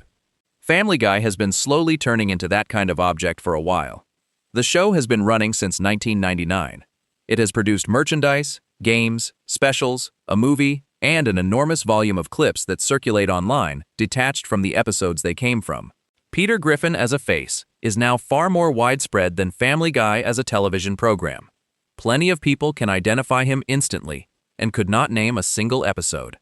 That gap has been widening for years, and the show has done nothing to slow it down. Clips circulate constantly, stripped of their episodes, often stripped of their context, frequently reposted with the surrounding scene removed entirely. A great deal of what people now understand Family Guy to be is assembled from fragments that were never meant to stand alone. The games are where that split becomes obvious. Warped Kart Racers does not require a player to know anything about the shows. It just needs them to recognize the faces and pick one. Recognition is the only thing a crossover game trades on. Nothing else transfers. The writing does not transfer, the voices barely transfer, and the stories certainly do not. And in a roundabout way, that makes the games the most successful crossover the show has ever pulled off, because they placed Family Guy inside other properties permanently instead of for one night, and they did it in front of an audience that mostly was not there for Family Guy at all. One final category is left, and it covers everything Family Guy took without asking first. Those crossings did not end with a cameo. They ended with lawyers. Before we move on, if you're enjoying this analysis, please consider subscribing. It helps the channel tremendously. Every connection covered so far has been either a friendly handshake or a public insult, and both of those get resolved on screen. The last group was resolved somewhere else entirely, in 3 separate courtrooms, by 3 people who felt the show had taken something of theirs and used it without permission. Section 10. The shows that took them to court. Family Guy has spent 25 years placing other people's work inside its own episodes. Nobody minds, most of the time. Sometimes somebody does, and 3 of those times it went all the way to a federal judge. The first case is the one people remember, because it involved a woman who almost nobody expected to sue anybody. In April of 2006, Family Guy aired an episode called Peterotica, the 24th episode of Season 4, which went out on April 23rd. Patrick Mahan wrote it, and Kurt Dumas directed it. Somewhere in that episode, Peter and his friends walk into an adult bookstore. Peter says he expected the place to be filthy, and Quagmire tells him it is clean because Carol Burnett works there part-time as a janitor. The camera pans over, and cleaning the floor is a character in a mob cap and a shapeless dress, unmistakably the charwoman, the silent cleaning lady Burnett had performed on her variety show for 11 seasons, and used as the signature image of her entire career. An altered version of her theme music plays underneath. The scene also works in her ear tug, the gesture she used to close each broadcast as a private hello to the grandmother who raised her. The whole thing lasts about 5 seconds. Burnett sued. She filed against 20th Century Fox in March of 2007, seeking $2 million, arguing that the show had used her character and her signature material without permission. Fox's response was that this was a very small amount of screen time, being treated as a very large offense. A spokesman for the studio, Chris Alexander, told Fox News in March 2007 that they were surprised Burnett would go so far as to sue Family Guy over what amounted to a brief bit of comedy. The case did not last long. In June of 2007, United States District Judge Dean Pregerson dismissed it, ruling that the use was parody and therefore protected by the First Amendment. He leaned on an earlier Supreme Court decision involving a magazine that had run a crude fake advertisement about a well-known preacher, which had established that public figures have to absorb a certain amount of ridicule. Family Guy could put the charwoman in a bookstore because the law allowed the show to comment on a famous piece of culture, even when the person who made that piece of culture objected. Money was never really what the Burnett disagreement was about. Carol Burnett built the charwoman over 11 years. The character never spoke. She appeared at the start and end of episodes, cleaning an empty stage, and she became the visual signature of the entire program, appearing in the opening titles as a small animated figure. Nobody wrote the ear tug as a bit. Burnett has explained many times that it was a private signal to her grandmother, who raised her, letting her know she was doing well. So the Family Guy scene took a silent character built over a decade, the theme music attached to it, and a personal gesture made to a family member, and put all three in an adult bookstore for a few seconds of screen time. Burnett's lawyers made a sharp point about that last item. The charwoman never tugged her ear. Burnett did, as herself, at the end of the show, which meant the joke was not really aimed at the character at all. It was aimed at the woman. The court's answer was that the law does not require a joke to be kind, or fair, or even good. It requires it to be a comment on something rather than a straight copy of it. Family Guy cleared that bar. A second suit came from a man almost nobody has heard of, and that one did not go the show's way. Art Metrano is a comedian and actor, whose signature routine involved performing fake magic tricks while humming a little melody and moving his fingers around, presenting himself as a magician while doing nothing magical whatsoever. The act is specific, built over years, and closely associated with him. In 2005, Family Guy released a direct-to-video feature called Stewie Griffin, The Untold Story, and inside it, there is a cutaway in which Jesus performs Metrano's routine, humming and all. Metrano filed suit in December of 2007 against McFarlane, Fox, producer Steve Callahan, and Alex Borstein. He briefly withdrew it and then refiled, seeking $2 million. The important moment came in July of 2009, when the court refused to throw the copyright claim out. Some of the other claims were dismissed, but the core question of whether Family Guy had lifted a copyrighted routine was allowed to proceed, which meant Fox was looking at an actual trial. In 2010, the case settled out of court for an amount that was never disclosed. Of the three cases, only that one ended with money changing hands. And the reason comes down to what got copied. Burnett's charwoman is a broad cultural landmark. Metrano's routine was one performer's specific bit. The distinction the Metrano case turns on is a useful one for understanding why some of these borrowings are safe and others are not.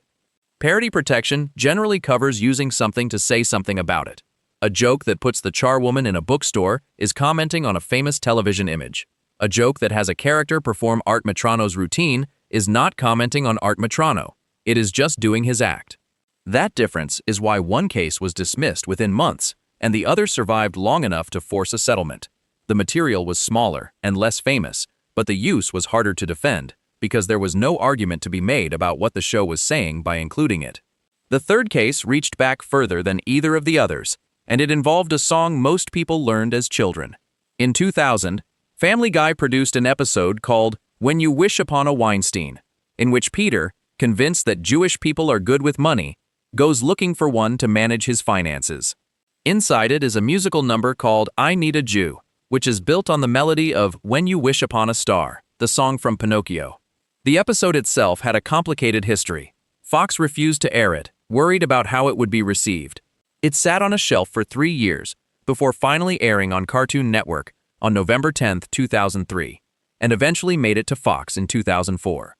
Bourne Company, the music publisher that holds the rights to When You Wish Upon a Star, filed suit on October 3, 2007. Here is the detail that makes this case different from the other two. Family Guy had asked. Before using the melody, the production sought a license from Bourne, and Bourne said no. The show used the melody anyway.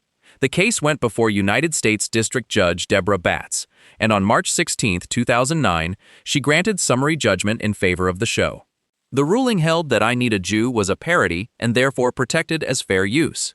The publisher had refused permission. The show had proceeded without it, and the court found that permission had not been required in the first place. Of the three outcomes, Bourne carries the most useful lesson.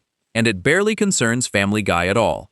Asking for permission and being refused does not weaken a fair use defense. It also does not strengthen it.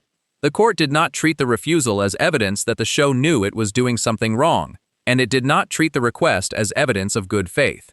The legal question was whether the song commented on the original, and the answer to that question was the same regardless of what conversations had happened beforehand.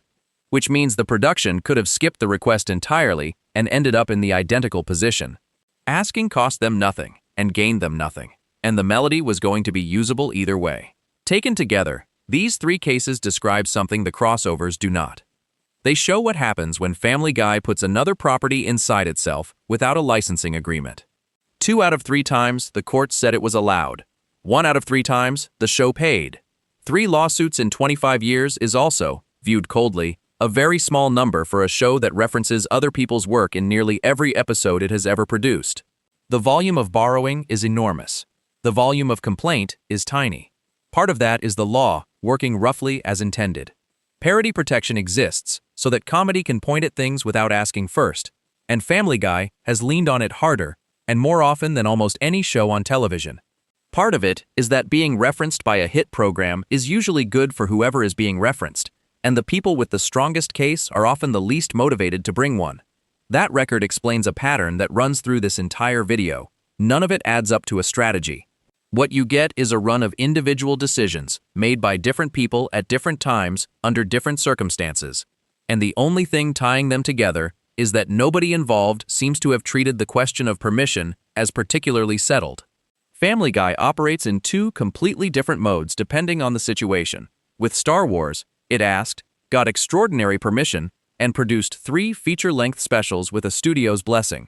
With The Simpsons, it negotiated a formal crossover with the other show's staff. With Disney, it produced a lengthy sequence in that studio's visual style, containing an accusation about that studio's founder, without any arrangement at all.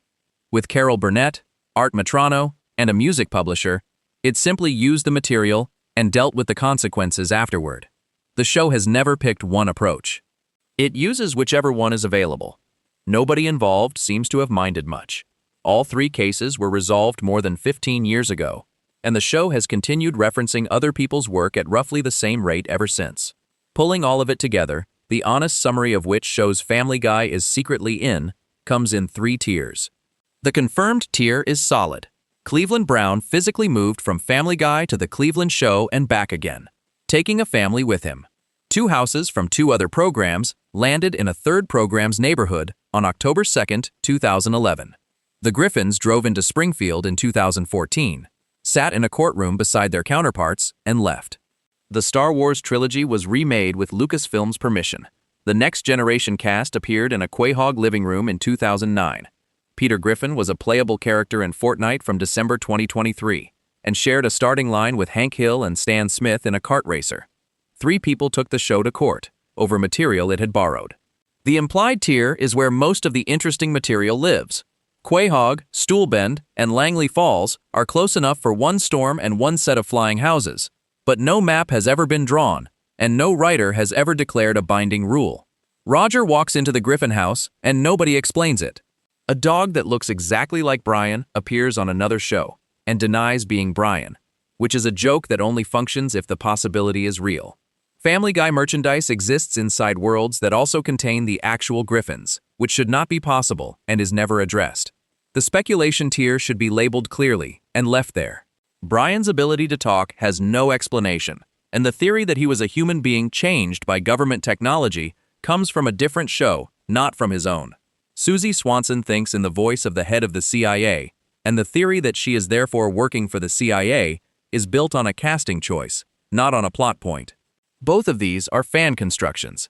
They are clever, they fit the available evidence, and nobody who makes these programs has ever endorsed them. What all 3 tiers have in common is that the show has never once sat down and explained itself. 25 years in, Family Guy has crossed into other cartoons, absorbed real actors, remade a film trilogy, been dismantled by a rival, been sued 3 times, and turned up in a battle royale game, and it has never paused to tell the audience what any of it means. Part of that is simply how the show is built. Family Guy does not run on continuity. It runs on episodes. Characters die and return, The town is leveled and rebuilt, jobs change, houses change, and none of it is tracked, because tracking it would slow down the only thing the show actually cares about, which is getting to the next joke. A show built that way is never going to sit down and draw a map of its own universe. Drawing the map would create obligations, and obligations are exactly what this show has spent 25 years avoiding. So the connections keep happening and keep going unexplained. A neighbor moves to another series and comes back with a wife. Houses fall out of the sky. A famous cast gets kidnapped. A publisher sues over a melody. An alien wanders in looking for cookies. And every time, the following week arrives and the show behaves as though the audience imagined all of it. The houses landed in the Smith family's yard, Peter made a joke about somebody getting shot, and the next episode started as though none of it had happened. That is the whole answer. Family Guy is secretly in a great many other shows, and Family Guy has never considered that worth mentioning again. If you enjoyed this video essay, make sure to subscribe, and I'll see you in the next one.